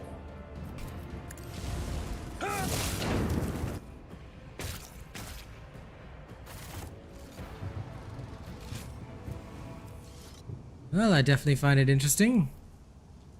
Okay, now. Sometimes you consult the appropriate treatise on Tactica I Imperium. stand in recognition. If you could, please.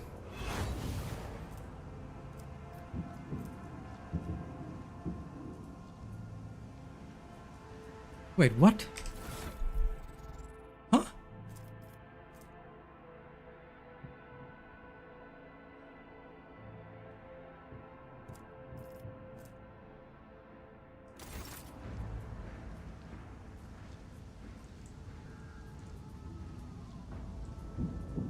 I know I can, but still, that's weird. Okay. So, hold on. Hold on a minute. Hey, shoot! Yes, I know, right? Okay, Look no further. This wound will make a fine scar. Back into the fray. so it didn't work.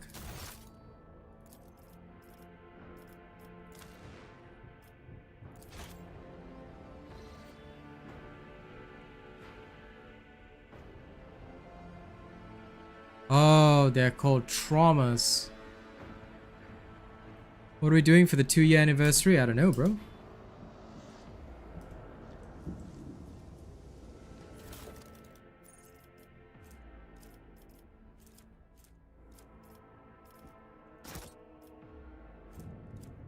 Guess we're gonna do some weird things. Okay, wait. Oh god. How do I head back to the ship?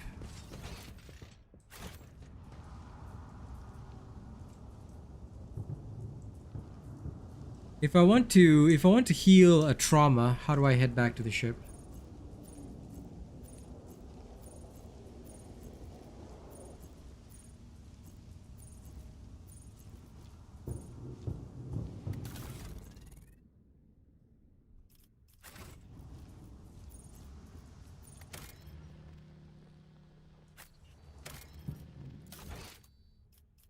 You nerd.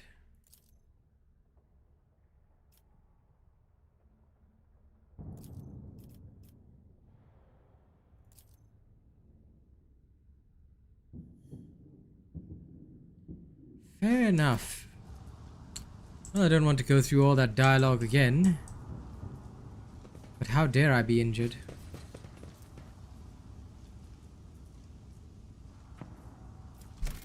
Okay, anyway. I'm going to reload it. I refuse injuries. I cannot.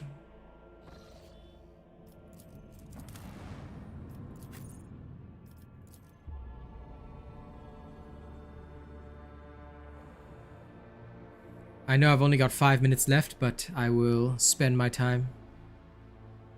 The battle save was after that. I thought it was during the battle. I was wrong. Because I overwrote it. I didn't know I have only one save, so that annoyed me.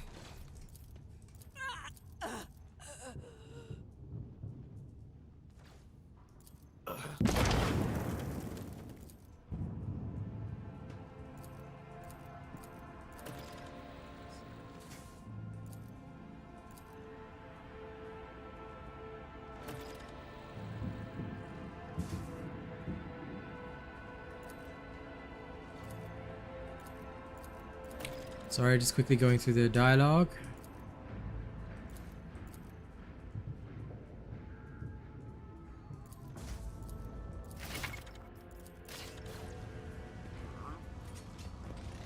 Okay, good. Now then.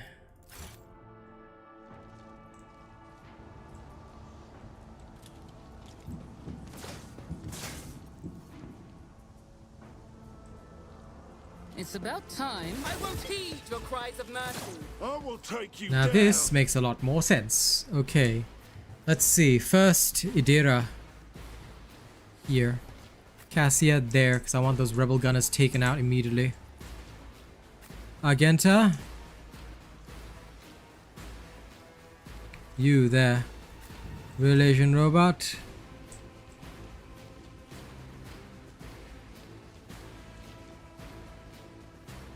Yeah. Abelard. As front as you can manage. Start the battle. Instigating.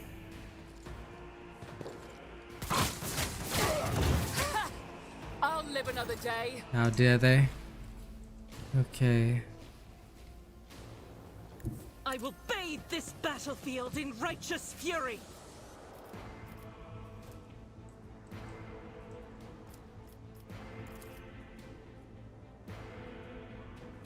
As the Emperor commands, I act. Let's see. Faith without deeds is worthless. Furious recital. Space.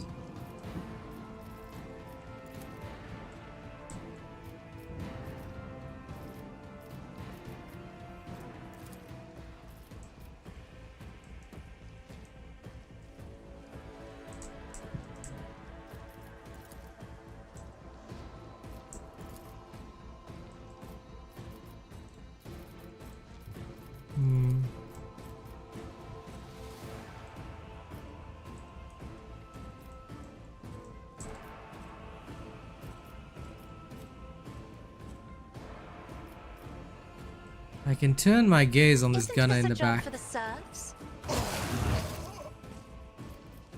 And then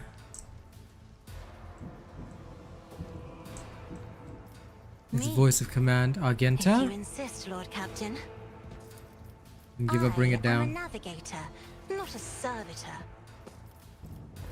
I'm sure you aren't.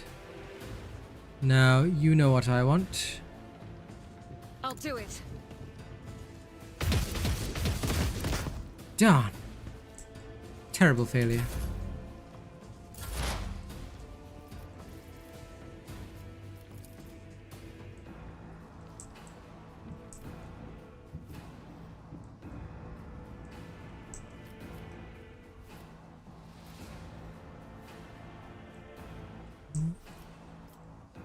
Can I hit this guy?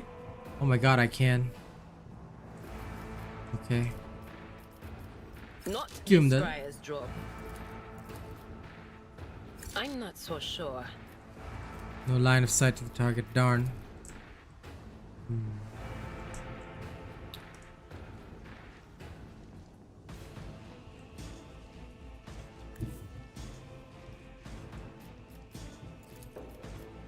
On it. Let's try. Oh, yes. Now that's beautiful.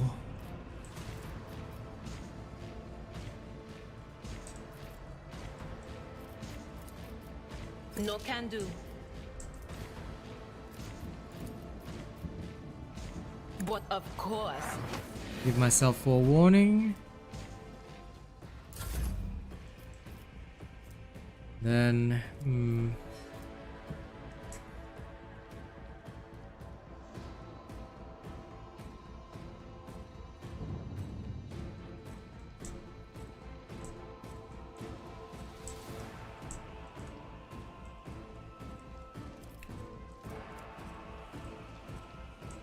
let's first put voice of command on Abelard.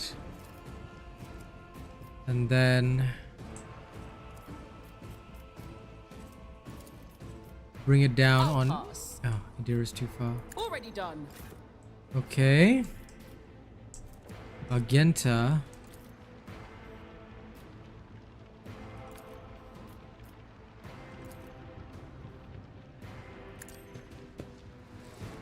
This is why I was chosen. I'm sure it was. Okay. And then put finest hour on Abelard. I am fear incarnate. Tried and tested tactics are the best ones. I'd rather not.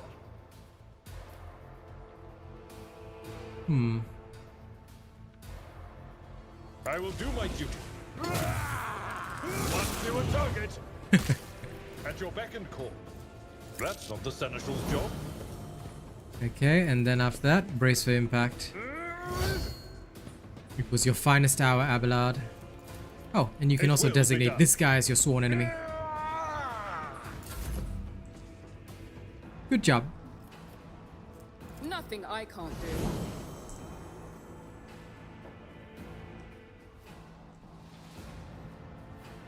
I do not foresee it being Never dangerous. wavered in the face of adversity.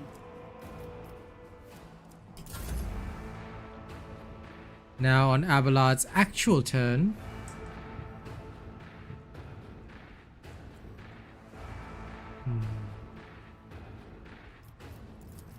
Victory is Let's charge that guy. And then strike him down. I took care of this one.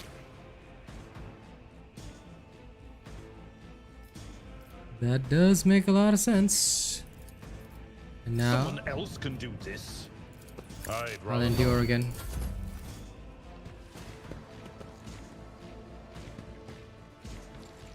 Why did I not foresee this?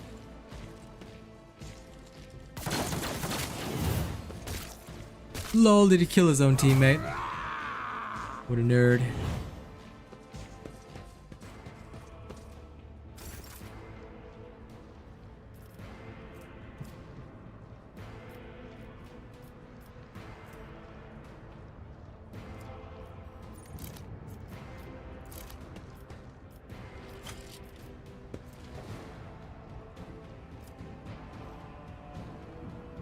Oh, so that doesn't work. Okay.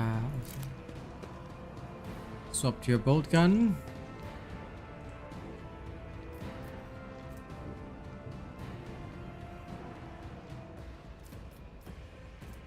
So she cannot shoot if caught in melee, which is fine.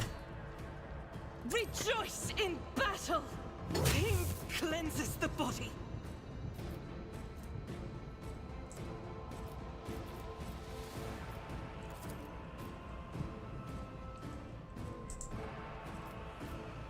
As the Emperor commands, you, my Emperor!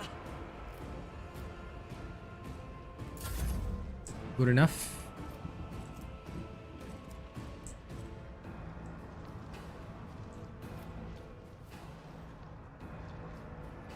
Step aside. The navigator is coming. I'm not accustomed. Get destroyed. Then from here, let me see. Who can I voice? I can voice me. Me? If you insist, Lord Captain. And then, well... All too easy. Oh, the guy didn't get hit. See? Accuracy. I knew today was gonna be special.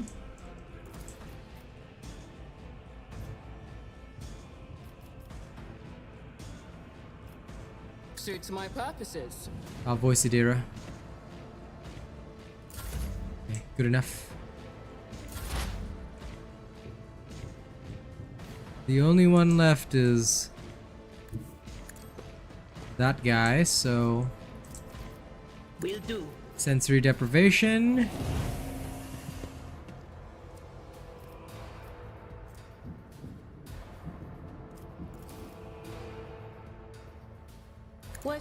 Expose weakness. Or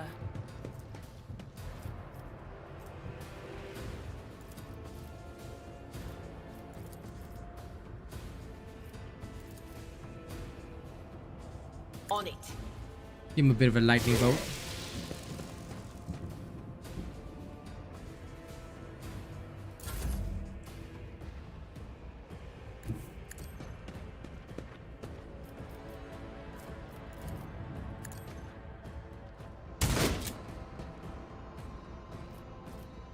Damn.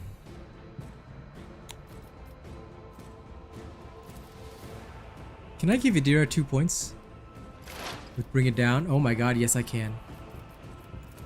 Scream at him. What an unfortunate turn of fate. Oh yeah.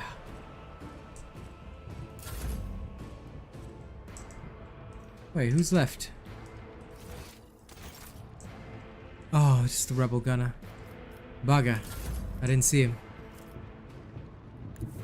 I've seen worse battles than this in my time. One fewer target. There we go. Now he's done. And injuries were not suffered. So good. Now that is the true way of winning. Alright, ladies and gents, we have come to the end of the stream. So far, I'm just going to loot all these because I deserve it. Yes, give me all the goodies. Oh, these poor dead guards. I will loot them too. Let them all be joined with me. In terms of looting, I mean. Yes. Wait. Now, before I go, I'm gonna loot everything, so don't mind me. Just going to grab this power maul. Carapace armor. I will see you all later this evening with some interesting shenanigans on Borktide. Yeah, I've got a lot of these that I'm gonna send to cargo. Black added to cargo.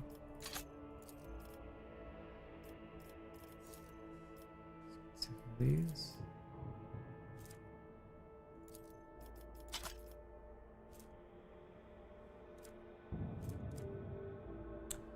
Yes, looking good, looking good. Okay.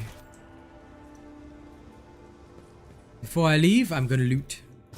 But yes, thank you all for this. And BVS has kindly said that he will sponsor more Rogue Trader streams in future, so I will look forward to it. As long as my time is compensated, I'm always willing to play some more. But so far, so good. I'll lay claim to the stars. Pilot Nimas, who's that?